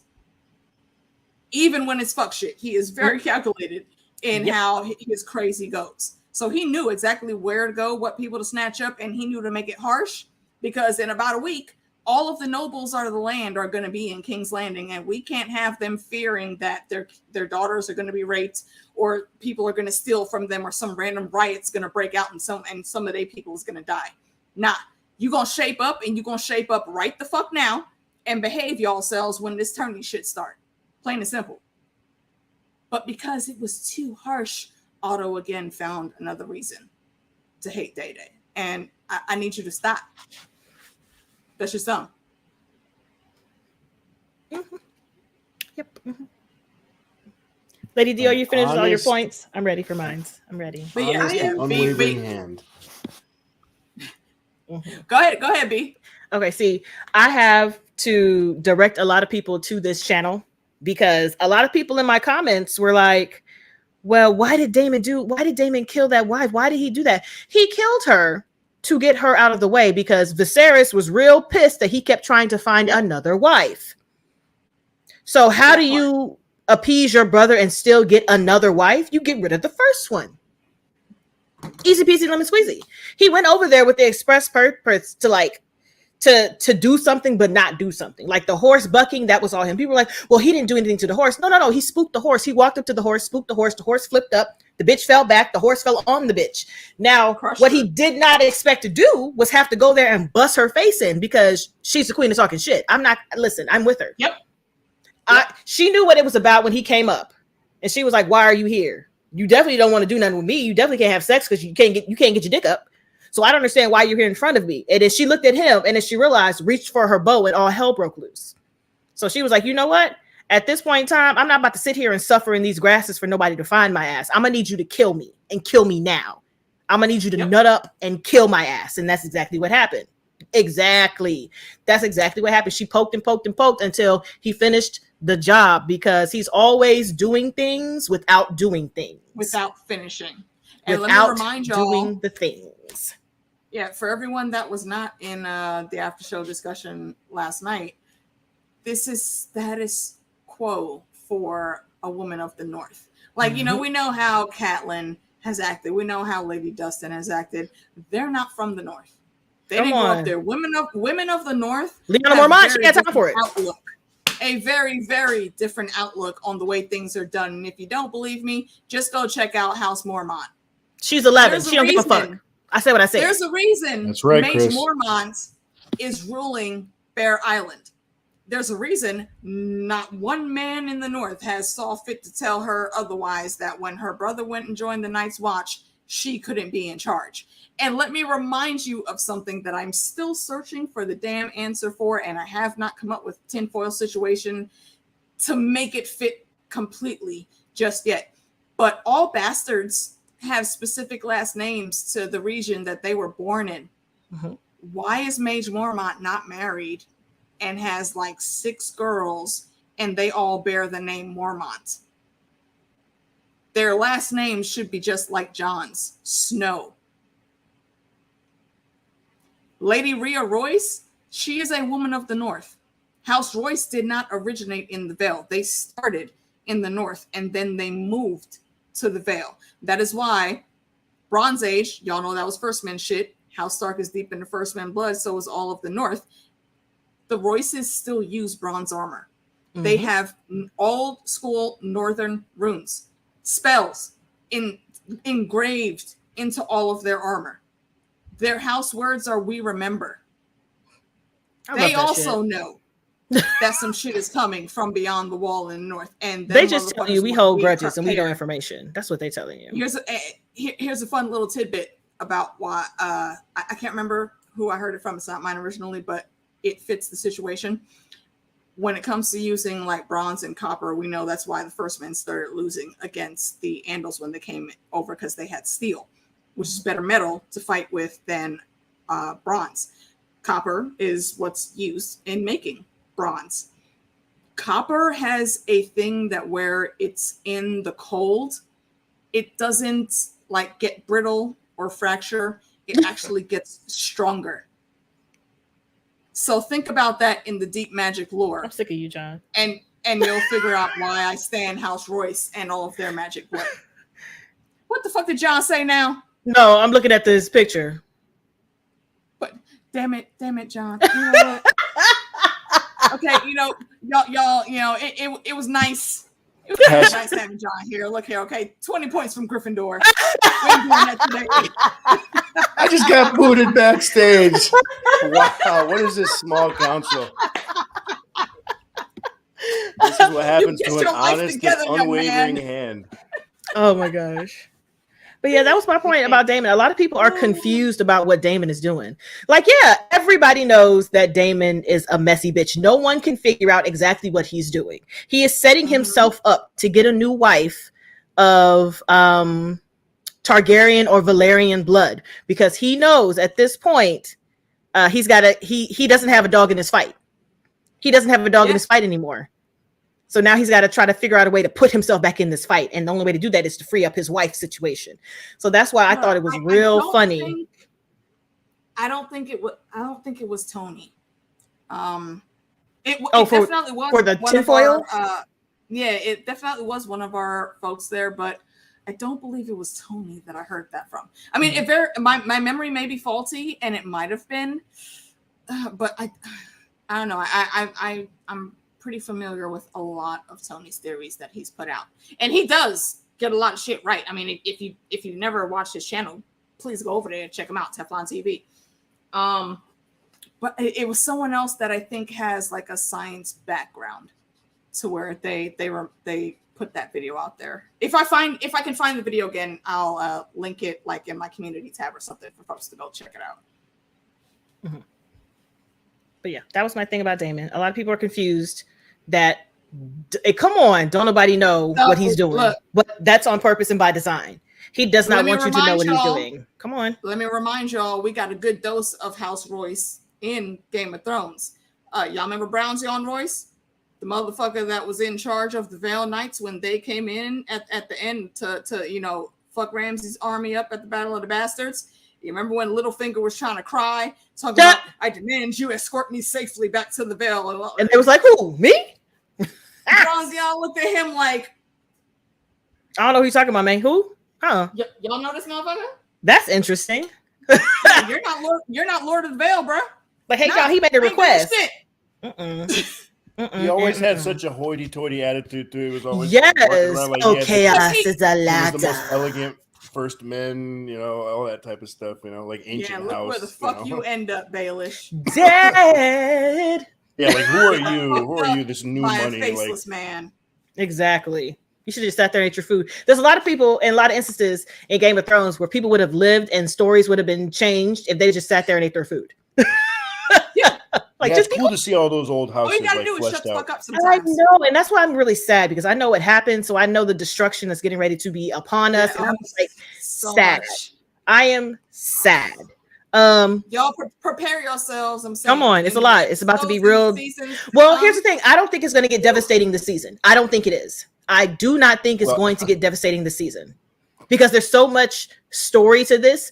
It would be a shame for them to try to cram as much as they can into the first season. Like, please don't make that mistake. We are in it for the long haul. We are in it for the burn.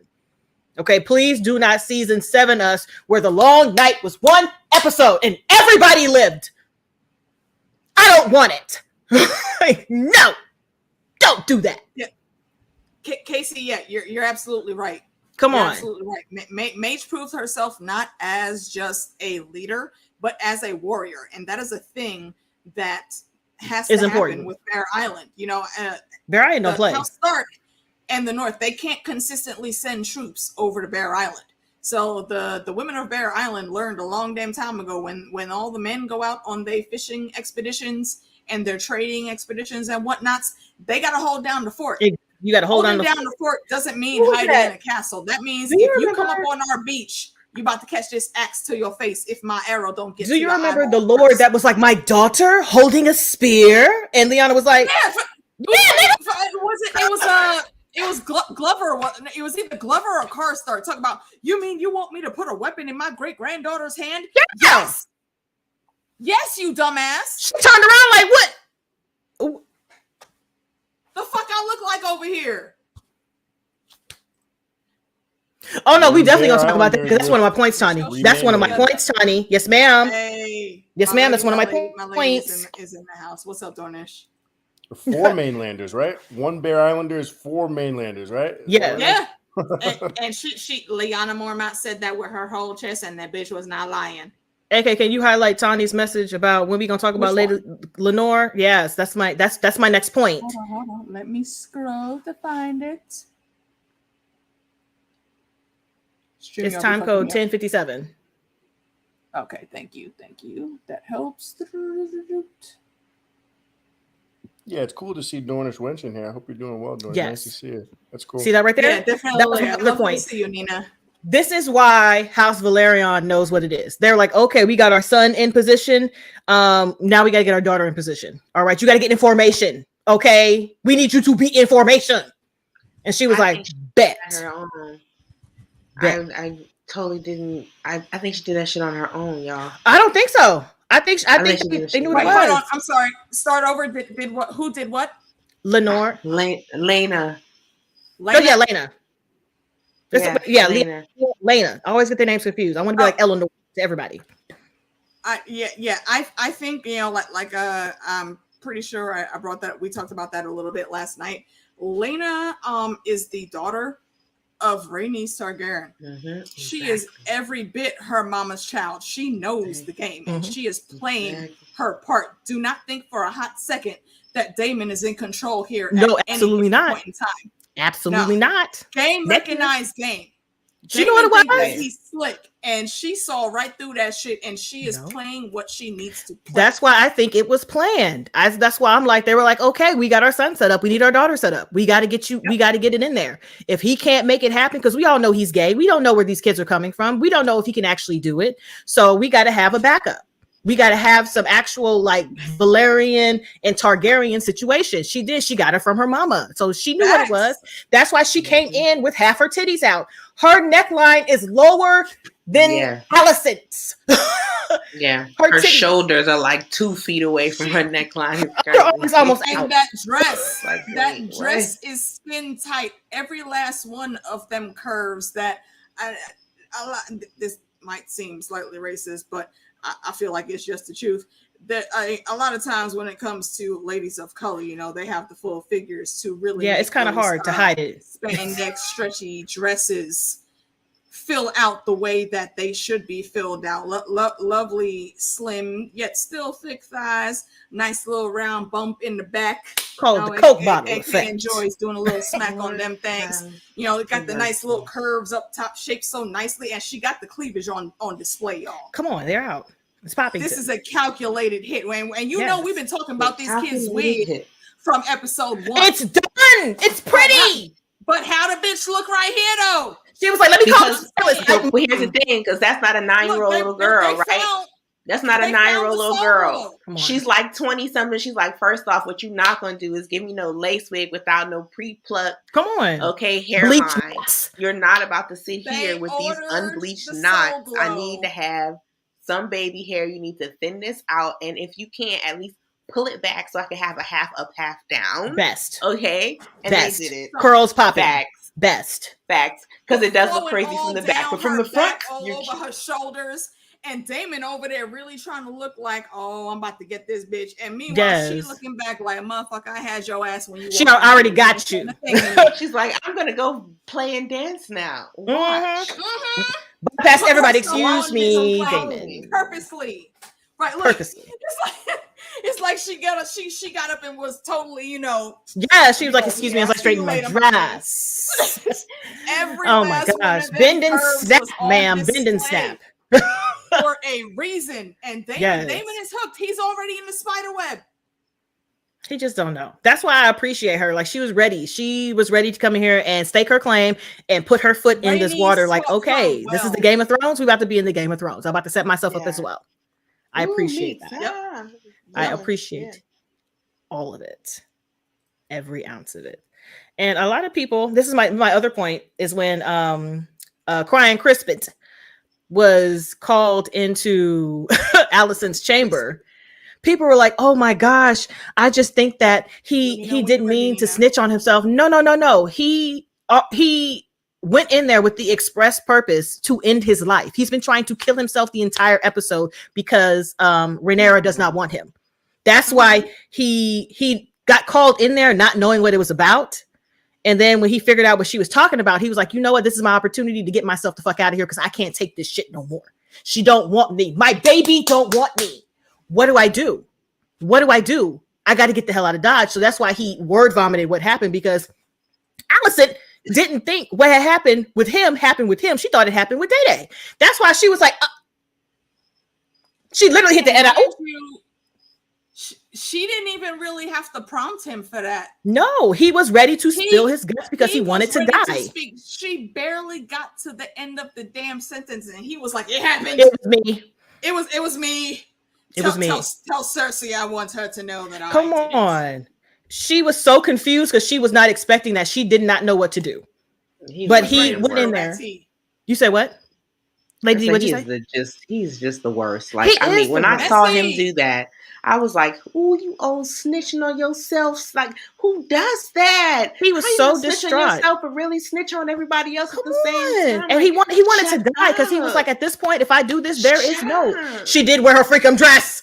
She did. She did. She did, and she freaked them. She did. And she freaked them. My favorite. Did y'all see Auntie with the updo? With the yes! great updo? Yes. Did y'all see Auntie with the great? I had to pause. I was like, "No, do you see this?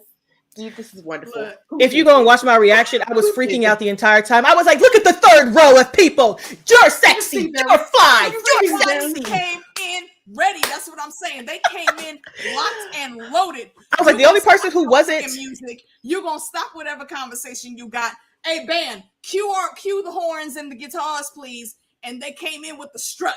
Come on. The only person who was information was the raggedy ass long mouth. Yes, I know his name is Long Mouth, but I don't care. You have a long mouth, sir. That's why your ass is dead. And he's like, exactly. I'm happy he's gone.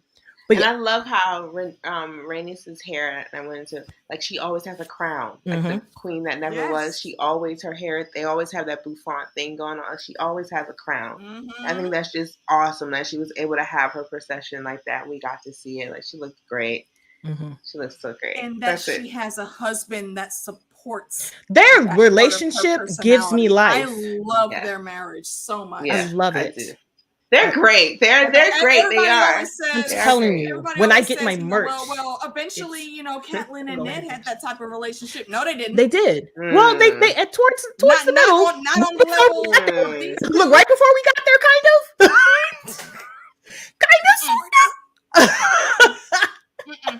Nope. Man, she's over here. Like, if we're being real, okay. Rhaenys is alive when they start dragon seed hunting, right? Yes. And we all know that Laenor did not father any bastard children. Stop it. It was clearly Corlys.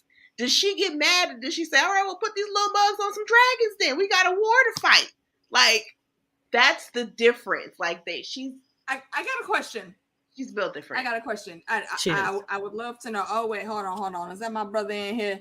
Yo, Fandom D Saint, what's good? Oh my God. He's not wrong though.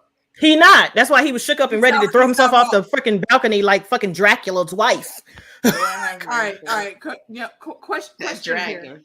When it comes to these bastards, there's very few people we get that have an outlook on bastards in the original Game of Thrones. We know how Catelyn feels about them. She understands, so she says that men have bastards and they sleeping around in their marriage, but that doesn't matter. They usually keep their bastards away from them. But her beef with Jon, which is stupid again, the boy did not ask to be born. Her beef with Jon is that Jon was there. The North very consistently always keeps their bastards close. Because they need soldiers. If you remember correctly, when it comes to Torrhen Stark, quote unquote, the king who knelt, it was his bastard brother that did the parlay with Aegon. That's how much, even if you are a bastard in the North, you still got some clout. Because Torrhen wasn't going to send just anybody to handle that parlay. And the only other people that I'll say actually are with not shunning their bastards is Dorne. And I've always thought, my random fan fiction. They honor their bastards. Yeah, they don't have bastards. Yeah. Those are family members. Those are family, exactly right. Yeah, they don't even look at them as bastards. Like, yeah, okay, you got the last name Sand, but you know what? That's my sister. Like 1,000 brothers and sisters that are ready to go to war anytime you want. Knuck if you buck, bitch. Come on. Cross over the fucking Dornish marshes if you want to. When I call my siblings, they're coming. We are coming. Let's remember the whole beef that the realm has with Dorne is because Dorne did what nobody else could do. They fought and they won and kept their freedom. They came into the realm on their own terms. And succession is succession. Whoever's next in line is next line. Exactly. Okay, they don't be fighting folks. Again, I cannot wait until the damn 10,000 ship series because I stan Queen Nymeria. Princess Nymeria. I'm looking forward to that shit, and I really hope they do a great job. But do you think Rhaenys really even cared that there were bastards coming in? I think she looked at them as an asset. I don't know that she would begrudge any bastards being born because, one, she knows her family, and they hot-blooded. I'm pretty sure she probably had a little couple side pieces of dick on the side. And obviously, Corlys going to be a man and do what he do in Westeros. So, bish, bang, boom. It's just more people on their side. That's all that is. Exactly. So, that gives you and that's more why she's allies. not Catelyn. And that's why their relationship could never be the same as they should come into our TED Talk. Like, that's all right. all. Oh, wait, hold on. Is that the homie I just saw in here? Wait a minute. Wait. Yo, Kevin, Bad Production. What's good, homie?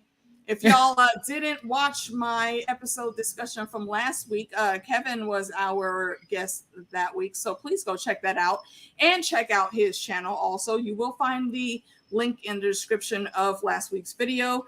Give him a sub. He's got some awesome, cool things going out. I think my favorite series that he did is he did his own personal what if many moons ago about different situations in the lands of Westeros as far as Game of Thrones is concerned. And he comes up with some pretty good theories. And he's just genuinely a nice dude.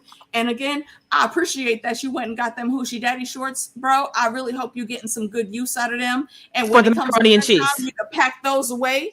And like Lady D said, go and get you them gray sweatpants. Macaroni and cheese. I'm looking for a progress report wet on ass Twitter. pussy. Just saying. You know?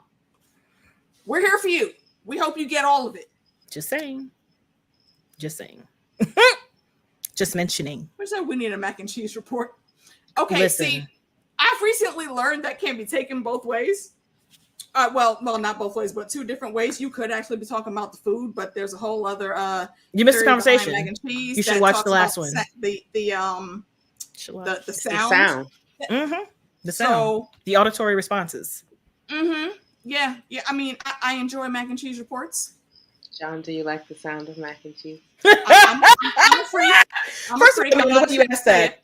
I said it was John's over here like, hold on, what the fuck is they talking about right now? We're not in Westeros anymore. What's happening here? You're right. I'm sorry. We've entered the land of WAP. Let's go back to Westeros, where we belong. No comment. I can't do it. I'm sorry. Tangents, John. Tangents. This is the thing that happens with us. I can bring it back around. Mac and cheese. I love it. Yes. I did. I did say mac and cheese. I brought up mac and cheese. Cheese is in the max. It was for I have trouble with the crust on the top. Okay, Scientific I'm sorry. purposes. You have trouble with the crust on the top. You need different mac and cheese. Wait, hold on. Yeah, you got crust on the top. There should be no crust. You know what I'm saying? Like that nice crispy thing on the top. What kind of crust are you top. talking about? No. Wait, hold on. He's talking about actual mac and cheese, guys. And it's well, first of all, I don't like mac and and cheese crust anyways. I mean, you stir it. No, I was trying. Uh-oh. But yes, But Kevin, you definitely have a standing invitation to the cookout. Absolutely. Leave John. Is Imagination Realm on my side? First time, 2 hours later. All right, I dig it. This is cool. So I'm hugs, guys. Look, I got the sacrilege. Okay. Hold on. Wait a minute. This is actually a nice little side. This is good. Haitian Wun. Macaroni in a pot. I don't believe I have seen your name. she's from my channel. Is she? Hey, okay. Any friend of Meeks is a friend of mine. I appreciate that avatar picture you have there, ma'am. And also, I'm gonna toss up the West Indian love because you're Haitian. I am from Guyana. Lovely to meet you. But all right, ma'am. I know you got to jump out here, Lady D. Yes. I do. Bye, John, I heard you reading Macaroni in a Pot. I'm glad that you have knowledge. I'm glad you're there. And good night, everyone. Thanks for having Yes, me. indeed. All Thank right, you, now. D. Gotta get up. Sleep in the morning. well. Bye, guys. All right. Good night. Have a Night. great night. Okay. All but right. if we Meeks, Awesome did you have Oh one yeah, more I to still go? have, I have a few more. We're not finished talking about Sir Crispin trying to kill himself. We're not, Okay. because Do y'all think that he would have actually done it? I don't know if he was really gonna go through yes. it. Think so? Because he tried all evening. Not the first time was him confessing to Alicent. The second time was him wilding out in the hall. Like you were like, why were there no consequences? There were no consequences because Alicent had protected him, because he did that in the hall with an express purpose to get killed with a T immediately, and it didn't happen. So he walked his ass out to the Godswoods to try to axe himself, and once again Alicent saved him. She saved him 3 times because she has use for this man, because he really was about to get rid of himself. She said no to him. He was dismissed. His love was dismissed, thrown back in his face. He had these grandiose dreams and they were shut the fuck down. His feelings were hurt. He was hurt, and he was doing everything in his power to get somebody to kill him so he wouldn't have to do it himself. And he would have done it himself if she had not stopped him at the last possible second. Yeah, he's a mess. See, that right there. He is, like I said earlier, he is the Westeros version of a fuckboy that is also a nice guy. Like, what you mean you don't want to run away? Like, I totally just dicked you down. Like, everybody's talking, there's rumors going around. I thought you wanted to get away from the responsibility and whatnot. Bruh, I don't think you really assessed this situation when you walked into it. Child, what did he? Why did he think that? How could you ever expect the heir to the throne to just leave for you to go be on a boat? His name is not Hakeem. You're not that cool of a person. Hakeem would have given up his kingdom for his lady too, but she didn't want him to. You, on the other hand, do not have that much noble honor in your blood at all. No, but now that he is no longer in Rhaenyra's life, we have made room for the thickest of bitches. My man. Come on. Sir Harwin Breakbones. My man's in full effect right now. He was enjoying having his little dance with her. Like, we gonna bop it around the clock. We gonna bop it around the clock. And then when it came down to the get down, he looked at his dad, and his dad was like, go get her. Bet. And he was Molly. Come on. Yes. He was in that. Yes. Pow. Harwin breakback. Like, come on. Like, he went through the crowd. He was quitting these people. He was knocking out whoever was in his way, one fucking hit to go get his girl that he slung up over the shoulder and walked out. Do you see how effortless it is for people in a fight like that? And he's not just so you're really appreciating this aesthetic. He's not the Hound. No, he's not huge. Mountain. He's a regular ass size dude putting in that work. He's a regular ass dude that knows how to fucking brawl when he needs to brawl. And he can cook. That's it. Winner. I'm telling you. Resume. Ready. The way he went in there and got her the hell out of Dodge. And not to mention, during that whole situation, Viserys is over here dying at the table. Bro, about to have a heart attack and shit. And I don't even think Uncle Black him out moved from his plate. Nope. He was like, you know what? This white folk problem. This ain't nothing to do with me. He was like, this ain't none of my business. Pass the salt for my chicken. Don't ask no questions. Like, he was not about it. We'll fight it out. Like, come on. He's like, that ain't none of my business. But it was just the sheer mess of the situation at the dinner. And believe it or not, I've heard quite a few people say this. We had somebody say this last night when we were talking, and I've watched Sharonda for Pay or Wait. She said it, and then somebody else said it. They were like, oh, well, this episode was kind of slow without the dinner. And I was like, y'all are so used to mess. You're not paying attention to the story. The story, like exactly. This whole entire episode was not just set up for the time jump. It was also a bookend to to a lot of people's stories. Come on, my name is Bennett and I ain't in it. Come on, I got a bunch of them. Like my name is Pitt and that's y'all shit. We got a whole bunch of them. Yep. I'm like, he did. He straight rolled in like, whoops, yes.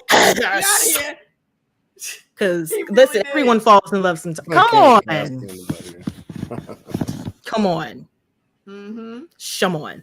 So I'm just like, it's just the absolute, like, I'm just like, I found it weird that people found this episode slow because they're just, I don't know what they're like. The whole entire episode was interesting. We got to see people maneuvering themselves into places that were be set up for the next half of the season. A lot of people like Otto is out. Otto can't come back. Otto's not coming back. He's done for right now. So I'm like, right now. Yeah, like he's done. You can have Otto up all you want to. Okay. Mm-hmm. But I'm like, he's done for right now. So I'm like, okay, so there's that. So now we have Allison stepping into the forefront. We have Crispin the whiner flipping sides. We have Breakbones coming to the front. We have Daemon out here trying to figure out where he's gonna be, because when Rhaenyra popped up and, like, you know what I'm saying, got in his face and was like, do it.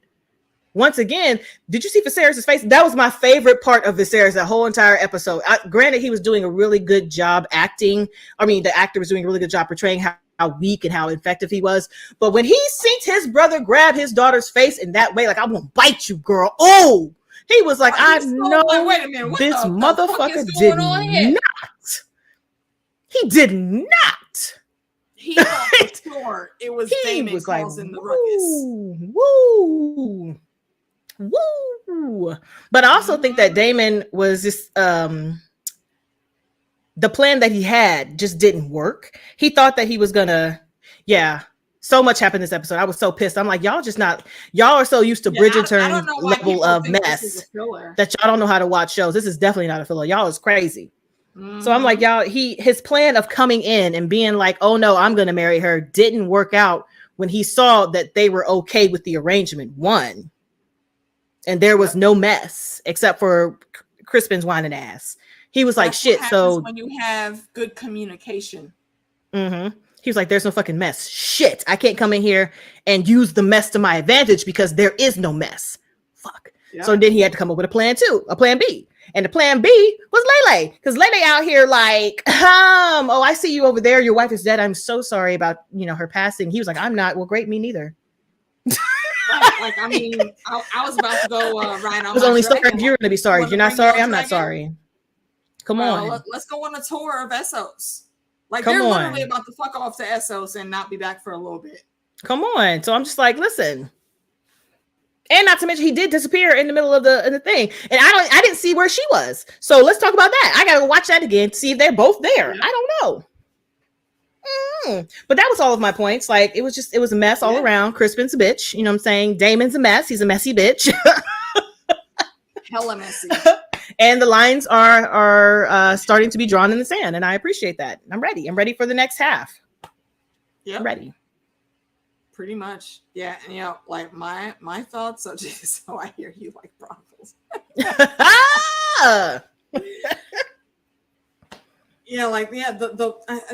bulk of my points were already touched on. I just think this was a great setup of foreshadowing. Like, this is the episode, like, it's already been building, but this is the episode where it really starts. This is the crux of oh my gosh, the conflict between the blacks and the greens. Wait a minute. See, now I know y'all watch Kev on Stage because you said Targussie.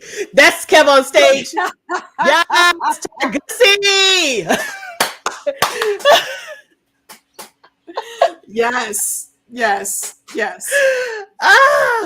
It's so good. Absolutely. Yo, look. He had to see his future wife. He had to make sure she was safe.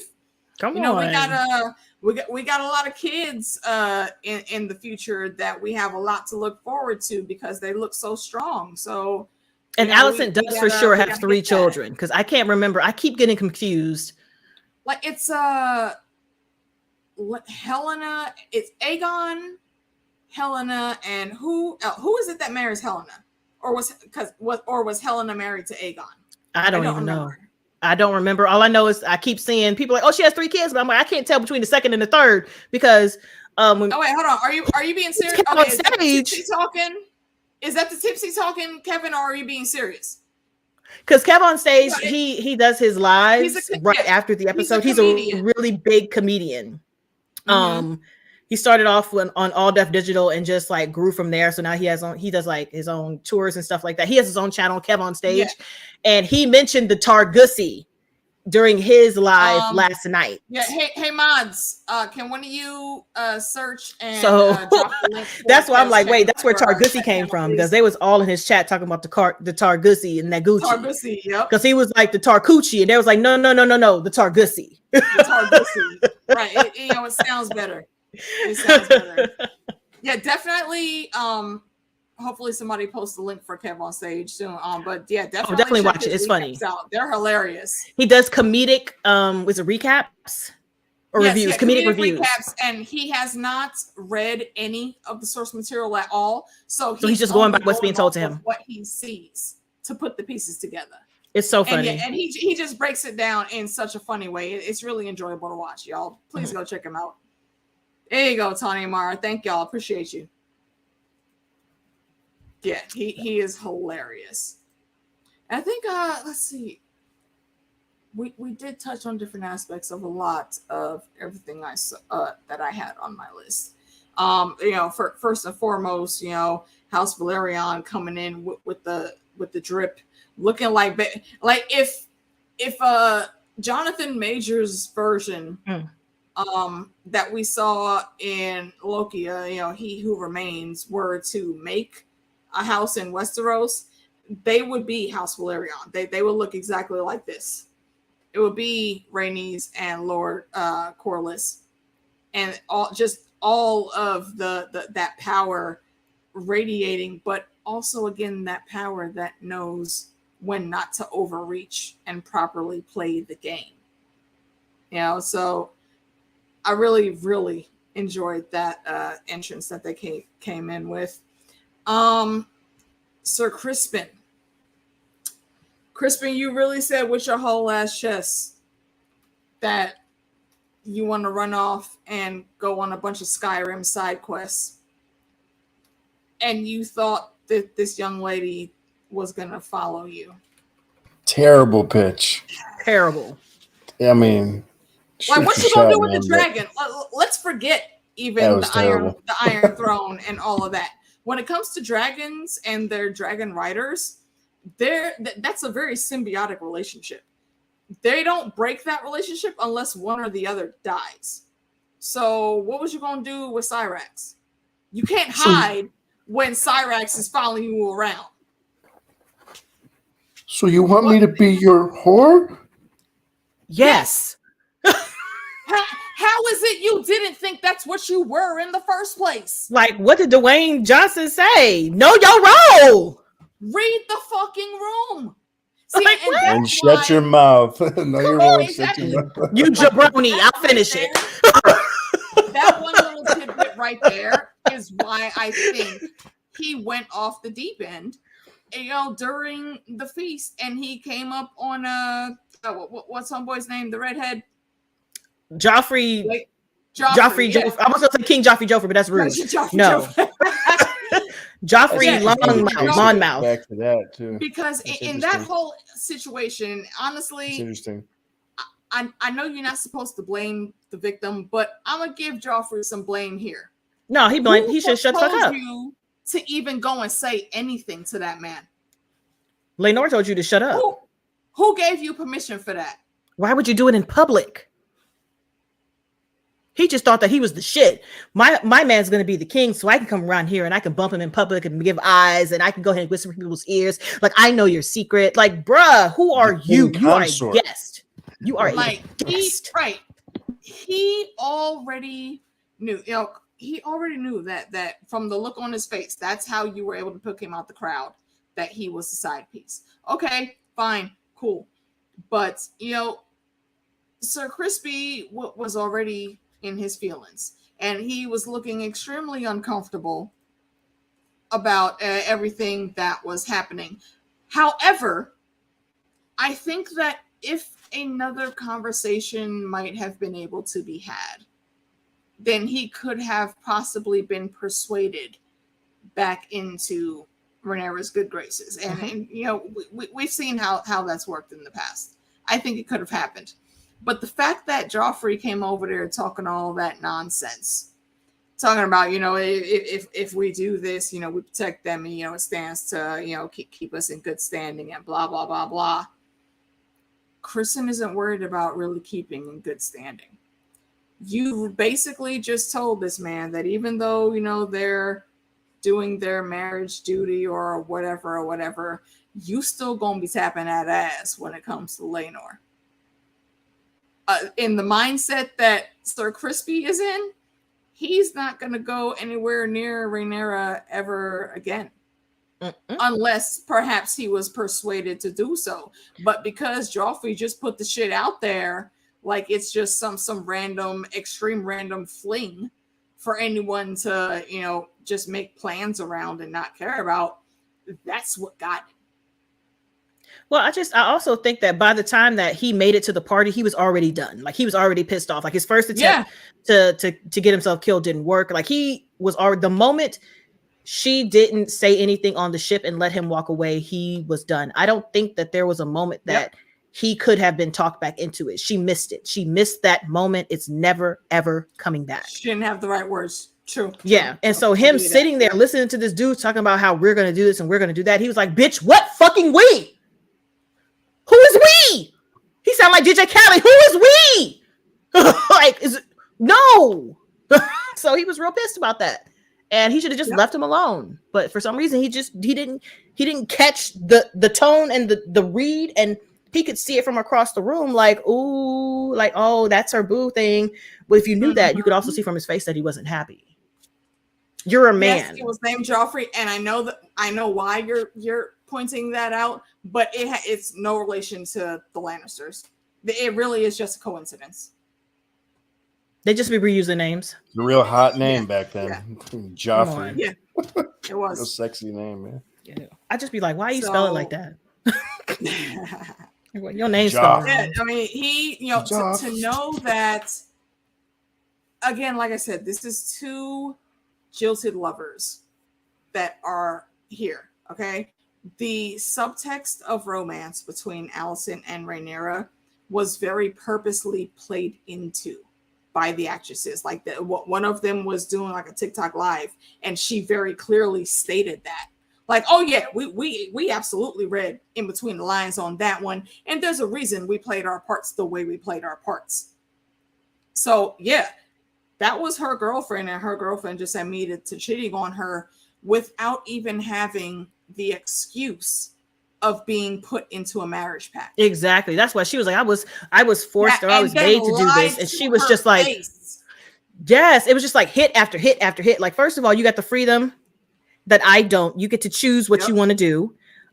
You get to leave the castle and go out and see stuff. I don't. I got to sit here and have these kids and pop out like, this is my job, and you don't. Okay, you're in line to be heir. Firm. Yep. And I'm just by your side, but you over here doing this bullshit. Yes. And I'm like, I'm going to be replaced. And so now I hear that your first sexual experience was with someone you wanted to be with, and he's around you all the time, and you like him. And I asked you about it directly, and you lied to my face. To my face. Like, you're all I have, and you lied to my face. I'm pissed. That's why she came in here like stepdaughter. Yes. I'm saying like that. That's why I said this is the beginning of the greens and the blacks. She has never once in her whole married career looked at Rhaenyra and said stepdaughter anything. This was her, again, starting the war. The drums that were playing in the background when she walked in, interrupting Viserys' speech. That, again, important, because that means she don't give a fuck that her king and husband were said what he had said. Yeah, something right there. She those came are Japanese in with the grand drums interest. too. Yeah, those are big she war came drums they were in using. That's expressly to disrupt everything. She did not. She walks remind you, go back and watch. She's been wearing red since like episode 2. Like red and black. Mm-hmm. And right now, she is firmly in that vibrant hunter Bright green. green. Yeah. She is drawing the Jackie, line you in silly. the sand right now. Do you see Jackie? Jackie's silly. Jackie's saying What are you it. talking about? Allison had an orgasm. Look. I'm saying though, some look, y'all know my persuasion. I'm not trying to talk shit. I'm just saying I've heard many a story. Some dudes don't know how to get, how to do what they supposed to do down there. They don't. So, I mean, Jackie ain't wrong. She's not wrong. You know, definitely in case of Allison. Because we know Viserys ain't handling that shit. But you see, we saw him punching on her, and she was looking at the ceiling, counting the little dots. Viserys has got weird hours. He's playing with his toys. He didn't even get one little peep out of her. No. And he smells sour because his body is rotted. He has to stink because look at all them nasty ass pus and pustules that are all over his fucking back and and they're not using the herbs. They're using the They're leeches. not using the herbs. You're right, John. Not using the herbs. They disregarded the herbs. Yeah. Pineapples, I don't want it. Gross. No, so yeah, you wrap all of that up, and again, you look at where these two girls were. This is it's almost the battle of the side pieces, but which one is actually the side piece? Crispy and Allison's whole partnership here is all based on Rhaenyra breaking both of their hearts. I'll give Allison the edge because she legit should be hurt. I say very few good things about Allison, but she actually has valid reasons. Sir Crispy, bro, you a fuckboy. You been banging in Dornish marshes since you were like 12. Exactly. So fuck you and this bullshit fantasy you had in your head about running off and being some great knight in Essos. That was not gonna fly there. No. Child, I just don't understand his thought process. I still don't get it. Like, I just don't. You really thought that girl was gonna walk away from ruling Westeros for you? No plan, no nothing. Is like, let's just go and live. He don't even. The way got she no looked money. at him, when she was like, she was smirking too. It was great. She was smirking. That was the pause too. Like, she literally was trying to figure out. Like, wait, hold on. Are you playing right now? I'm gonna miss her. Damn it, that was so good. Yeah, these two younger actresses, and don't get me wrong, set up the game for our older actresses coming in. I like the look of the older actresses because people were like, "Oh, she's not as pretty." I think that she's very pretty. Rhaenyra's actress is very pretty, especially when she's like in the costume. Wig on? Yeah, yes, absolutely. She's very pretty. But they were like, "Oh yeah, Rhaenyra's supposed to be made homely." I'm like, "Yeah, but that actress is supposed to be homely." Speak on it, Kevin. Come on.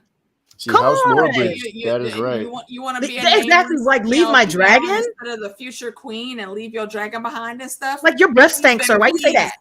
I love you. No. Come on, bruh. I don't want to do that. That was quality. In the words of my goddaughter, I don't want to do that. No. That's also another part of it. Yeah, how is Rhaenyra gonna fulfill that prophecy? And not even really fulfill it, but how was she going to help it along for whenever it might come? And is she going to be the only one that knows? Like, is Viserys going to be able to tell? I think, what's his face? Viserys has to tell his son. He has to. Will he be able to in the show? I hope so. Because if not, no. The Maester should know. The Maester should know, right? The bucket? I don't think he will. I mean, Aegon, he's going to be...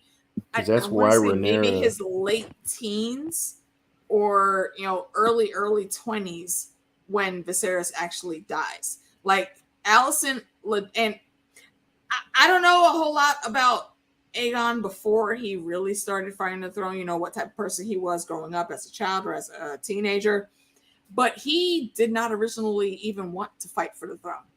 He straight up said, like, nah, that's my older sister. She has the birthright. She was already named heir. Allison had to convince her son to actually take the throne. So again, for all you folks that are out there thinking Allison is so innocent and blah, blah, blah, blah. Nah, she's scheming just like her fucking pops. She's scheming, Even but Otto knew it wasn't a shoe, and he told his brother, I wouldn't be so sure about that. yeah, the first one, he You know. did say that. Yeah, And then that's why he was like pushing. But the fact that he just didn't think that everyone else, the older the baby would get, would be like, Yeah. because that's exactly what would happen. At first, they were like, okay, well, he's got to make it through childhood. And kids be dying left and right. As soon as they get sick back then, that's it.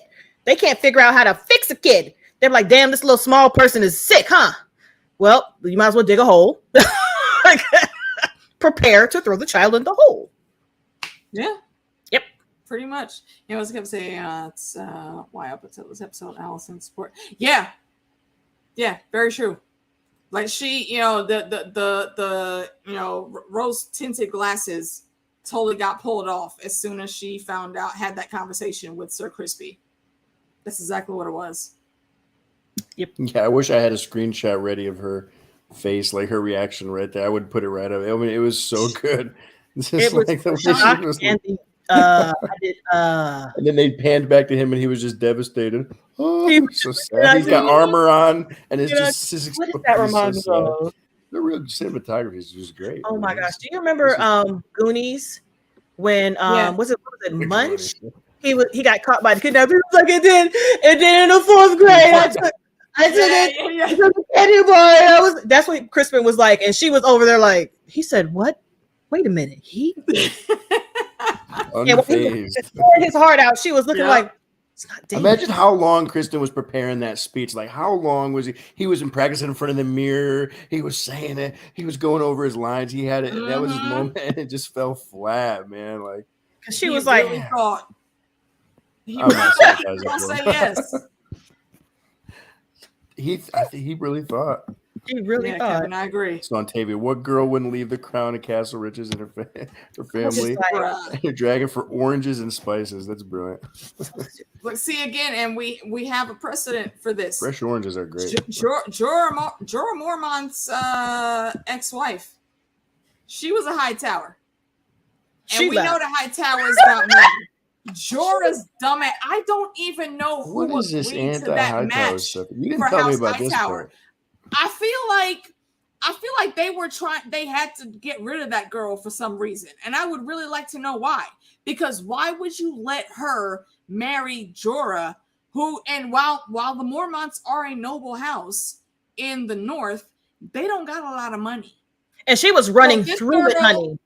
Is really going from riches to rags, and then when the money ran out, Jorah, because again, pussy will make. Well, he also sold the slaves. That's what happened. Yeah, he took trying to get in the slave trade, and Ned was like, "Oh no, homie, bro, what? I really don't give a fuck what the hell y'all be doing over there, but you're not gonna be doing that bullshit." And his ass ran away like the piece of shit that he is. And then his wife was like, "Well, shit, you got the money." His wife was like, "Peace, I'm out." She fucked off the Essos and became like some consort to somebody else that had a whole bunch of power over there. So she was back to the lifestyle that she grew up in. Well, they also know shit. Hightowers know a lot of shit too. They got a lot of knowledge, Yeah, because they stole all that magical knowledge. They stole it and they're hoarding it. They do. They hoard it. You gotta think they're hoarding it. Exactly. That's why. Okay. Why do you think the Citadel still has that Valyrian steel link? They still have students that come through there that try to get that Valyrian steel link. To get that link, that means you have properly studied and read up and practiced some deeper magics to be able to. I'm saying the Black Flame Candle. It's not the Black Flame Candle. Hocus Pocus is just mixing in my mind right now. But it's a very special candle that does not have a wick. And I believe it's from Old Valyria, some random ass ritual that they used to have. But if you can light that candle, that means you have an adept enough knowledge of the deeper magics to be able to get that Valyrian steel link. There are very few people that get that link, that are able to light that the glass candle. Thank you, Casey. There are very few people able to do that. The two people off the top of my head that I know have done it is Maester Marwyn, probably one of the only maesters that I actually do trust, because he's looking at all the shit the way we look at it, like, nah, something don't add up here. What the fuck is going on? You know what? Let me go over here and fuck off the Essos and try to talk to Danny and see what's going down with these dragons, because I think we need them. And I don't know if you assholes gonna believe me, but I'm gonna just go talk my shit anyways, and fuck y'all. And he rolled out. Mind you, he's a Grand High Maester, and no other Maester or any of the other Maesters in charge like Marwyn. Why? Because Marwyn don't give a fuck. He speaks the truth. The only other person that I can remember that is a Maester that has Valyrian steel link is Maester Lewin, who was the Mr. of Lewin. North. Yeah. Actually, he wasn't originally. He's a skeptic, though. He came from the Riverlands, from House Tully with Catelyn when she was pregnant with Robb. So Maester Lewin, and if you remember, Maester Lewin was consistently telling Bran that, people talk about these old stories and blah, blah, blah, but magic isn't real and whatnot. Then how the fuck you light the candle, Mr. Lewin? How did you make that happen if you really think magic isn't of consequence? I just like how they learned all about it and then was like, yeah, it doesn't exist. Or Because probably at that time they probably had all that magic for themselves. scientific answers, They have those rationally comfortable answers, I think that's what Sam was all pissed about eventually, is like, hey, come on, because he saw through the bullshit. No one's reading this weather book here. No one's reading this book with all the globes and shit. Like, you guys aren't understanding, like, but that's interesting. I mean, the Hightowers. Go ahead, John. No, I'm just saying that it'd be interesting to explore that connection that you've been talking about a lot, between the old Grand Maester conspiracy, one of the oldest conspiracies in this whole world, with actually, in this war, the Hightowers, the Greens. Interesting. Probably later seasons, I just hope that. I think and when are the Maesters losing the caps? What's with these caps? These they got the Frey caps now, it's just. Who knows? I don't know. But yeah, I really like how they're telling us this story. I do. And I really truly like some of the insights they're giving us, because we're given for a real fan, this is great. Yeah, we're given like 3 or 4 different scenarios of what happened to break whatever bond was there between Alicent and Rhaenyra. And honestly, in the book, they're not even sure what happened. Like, they get along, but they're 10 years apart. Alicent is very much a lot older than Rhaenyra, so they weren't hanging on the level that we see them in this show right here. But it makes for such better story, and it gives a true proper meaning for what happened and how it happened and who started it. Well, think about it. I'm going to toss that blame because House Hightower and they schemes with the Grey Rats. Well, think about who's telling my brother was good. How would they know? Hey, JD, how would they know if they were friends or not? Like, how would the Maesters know? They're not there all the time. How would Mushroom know? He's not there all the time. They're not behind closed doors. So they're just reporting what they're seeing. But that's why I think that I don't know where I heard this, but it's stuck in my head that George R.R. Martin said that what we're watching now could potentially be the exact series of events.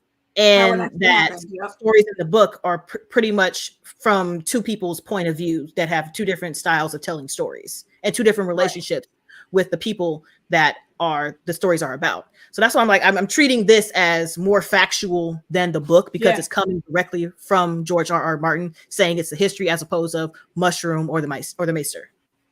Right. Yeah, I'm with that. George loves talking about that stuff with the history. It's like, well, who wrote it down? He gives these interviews. This whole story. Give us an answer, George. This whole story of fire and blood. The lore behind the Doom, everything that happened in Game of Thrones. My favorite part of all of this is the histories and lore behind all of these different bloodlines and all of the magic that was basically steeped in the land of Westeros before the First Men and then the Andals and all that other fuck shit started coming through. Like, if I had my way, I'd just give us a whole bunch of prequels of everything that was happening before now, because that's the really interesting shit for me. Like, when Game of Thrones first started, I very much chose not to watch it, because at that time I was working a lot harder and a lot more with my writing for my fanfics. and I didn't have the time, and I didn't want a whole other medium in my head to build more stories that I don't need to get into. I have enough that I have to continue on. But by season 4, I think there was a picture. I think it was Entertainment Magazine. They had a picture of Daenerys with 3 baby dragons. I was like, hold on, what the fuck is this? So I started doing some research, and I find Game of Thrones, and I didn't want to watch it, not just because I didn't want new storylines, but I'm very prone to liking things that are period dated. And I knew I would get into that show. But now that I saw that article, I was like, all right, let me check it out. Binged the whole damn series and caught up before the season 4 finale in like 2 weeks. And then it wasn't going to be back for another few months. I went and searched online, found like all of the history and lore, breezed through all that shit, checked out like the Grand Maester conspiracy, then the Grand Realm conspiracy, and the Northern Ambitions theory and all that shit. And I was like, you know what? There is a lot more going on here than I thought. So I'm like all now in, Lady D&T baby always got me in the damn rabbit holes of tinfoil, putting more shit in my brain. And that I think is the best part about this series, not just the actual story that we're in, but the history, that the rich history that George gave this world. It's supposed to be a light fantasy series, so but no. There's so much magic there. You just have to actually look for it and be able to pick it out. Magic, the story, like the entire from the beginning. Yeah, it's what from beginning to end.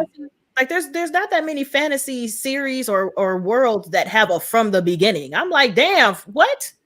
Like all the way back? Yep.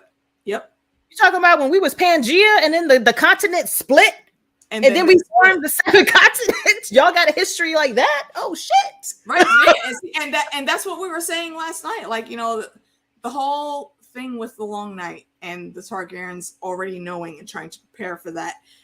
This isn't the first Long Night, and I've said that for many a tinfoil session that I've sat through. This is not the first one.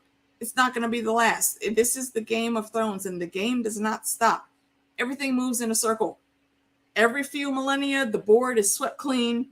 New players come about, and we start this shit all over again because somebody fucked up somewhere along the line and didn't do what needed to be done. This whole story right now, it's going to start over again because they fucked around and didn't do the shit that should have been done. And I just love learning and seeing all of those histories and piecing it together. And now, that bomb we got dropped, that, Aegon was already preparing for this. And this again makes me stand Queen Visenya, because we know Queen Visenya was the magic wielder in the family. And she I'm very sure had a lot of knowledge that we don't have privy to, unfortunately. And I'm sad for that. I would love to see the Lord of Light series of the Conquering. Yeah, the Lord of Night. Yeah.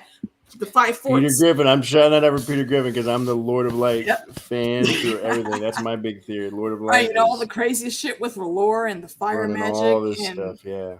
It's so much. Such a huge umbrella and conglomeration we've gotten of, random acts in history, because George is a history buff. So he made this story. It's the he puts the religion Plantagens in there, and their rival. I don't remember. The War of the Roses, basically, is what this is built on, and it's turned into this great fantasy series with such rich history, and it keeps us coming back for more. So yeah, we were promised like 17 dragons this season. Where the fuck are the rest of the dragons? Damn it! Bring it on. Well, I mean, people keep bashing the CGI like the cheapest criticism. You see, what? I'm worried about the drama, man. Exactly, I want the story. There's great drama give me in this. Story, right? I can excuse the dragons. CGI isn't rendered. Million seasons of dragons. Whatever. CGI is expensive. Okay, they had to skimp a little bit. Fine. Just give me a good story. And we've been getting that. I can't wait till the next episode. Like each episode becomes my favorite. Like I think episode 3 was my fave last week, but now it's episode 5. This shit was so lit and so intense, and I loved it. Again, I stand House Petty. Dornish, yeah, you're right about that. Yeah, come on. Yeah, we did a whole blurb on that during episode 1. I just feel like they can do adults a little better, because them kid wigs was woo. Like, even if you watch the preview, look at the wigs of the freaking kids. Look at the wigs of them Targaryens. Mm-hmm. Horrible. Horrendous. Like, horrible. But yeah, I mean that's basically That's all where I we got. are right now. You know, I'm waiting for this next episode. I'm looking forward to the older actresses. The young lady that plays that will be playing Allison. I know her from Bates Motel, which was a phenomenal show. If you're a horror fan and you've watched the Psycho series with Norman Bates, Bates Motel is basically Norman in his teenage years and the random stuff that was going on with his mom and him and his brother. So it's very good series. I highly recommend it. Let's see. I'm not familiar with the work that the young lady that's playing older Rhaenyra, but I'll be checking it out. I've heard that she's good, so you know I'm just gonna wait and see what's going down, and hopefully she can fill those shoes because the lady, was it Millie Alcock, the lady that the girl that's playing her now, yeah, she is running this, absolutely running it. Mara, what the hell, Mara over here talking about? It was given half a white mama and no green. Yes, yeah. There is no lie there. If y'all go back ever and you want to watch some really early Cosby Show episodes, there is an episode that little 5-year-old Alicia Keys is on, and the way her mama had her hair looking on the set, it wasn't pretty. Yeah, a lot of times, unfortunately, you know, when it comes to the culture mixes, the Caucasian mom don't really know what to do with the baby's hair. Sadly, and that's not a dig at anything. It's just No, they had this great that happens. Did you ever see that? There's like the white one. There's like a bucket of products, and she's just like looking. Yes, like this Yeah, one. like which use? Yeah, what and does then this on the do? other side, Right. just a Pantene, like 3-in-1, 5 Sadly, in 1, they 7-in-1. back then they had to just figure it out. But now we have YouTube TikTok and Instagram with a whole bunch of tutorials. That's really not a thing too much anymore. I love being bald. Yes. That is the exact episode I'm talking about. Imagination Realm. We're right here. That is the exact episode I'm talking about. Okay, she has not been in a lot. Yeah, her resume is real small, but there's a reason that they cast her, so she has to have that skill to come in. So I'm looking forward to seeing what she can do. Literally 12 things, starting in 2015. Yeah, she's fresh in the game, but from what I've seen of her in the previews, I like it. I'm excited. A little worried, a little nervous, but super excited. Absolutely. So the time is now 11:56. They look so badass, dude. They do. They do. Yo, the promo pics have been everything. Look really nice. Absolutely. All right, I wonder so how many we are new going folks to are joining in, from just House of the Dragon, compared to old. I'm really curious. Also, there is another history book that's coming out pretty soon, and it involves Elio and Linda, and I'm really not a fan of them because, especially Linda, I don't deal well with racists.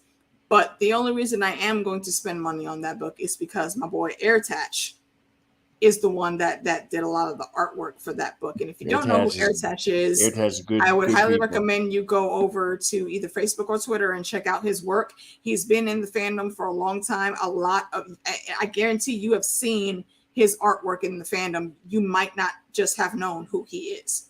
But yeah, that's the homie. And I'm so glad that he has, come through and been given, the flowers for his skill, because seriously, his artwork is phenomenal. And it's going to be featured in that book. So I'm going to definitely make sure to support him and get that book when it does release. So tomorrow for myself, I have another House of the Dragon review. It'll be on DJ Wun Wun's channel. It'll be me, him, and Fandom. And Wednesday, we haven't figured out what we're replacing Westworld yet. Thursday, we'll be back with another episode discussion for She-Hulk. So pop over to DJ Wun Wun's channel and check us out there. I might have something else coming up over the weekend. Not quite sure yet, but hit your notifications. Stay tuned. John, tell the folks what you might have coming up and where to find you, sir.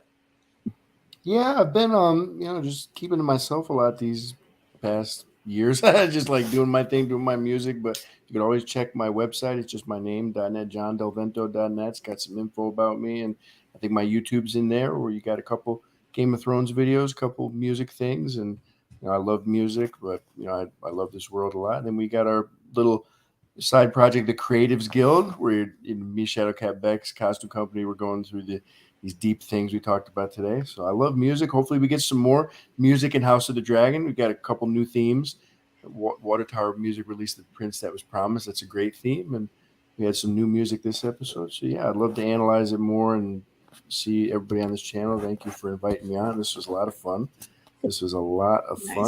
No, thank you for coming, man. Appreciate you being here.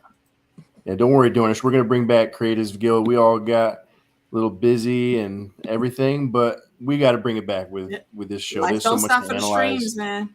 So much to analyze. Yeah, we'll be back. Absolutely. Yeah, thank you again. It was nice to meet you, Manic Meeks, too. I've never been on a stream with you and Lady D. I don't think I've ever. It's fun.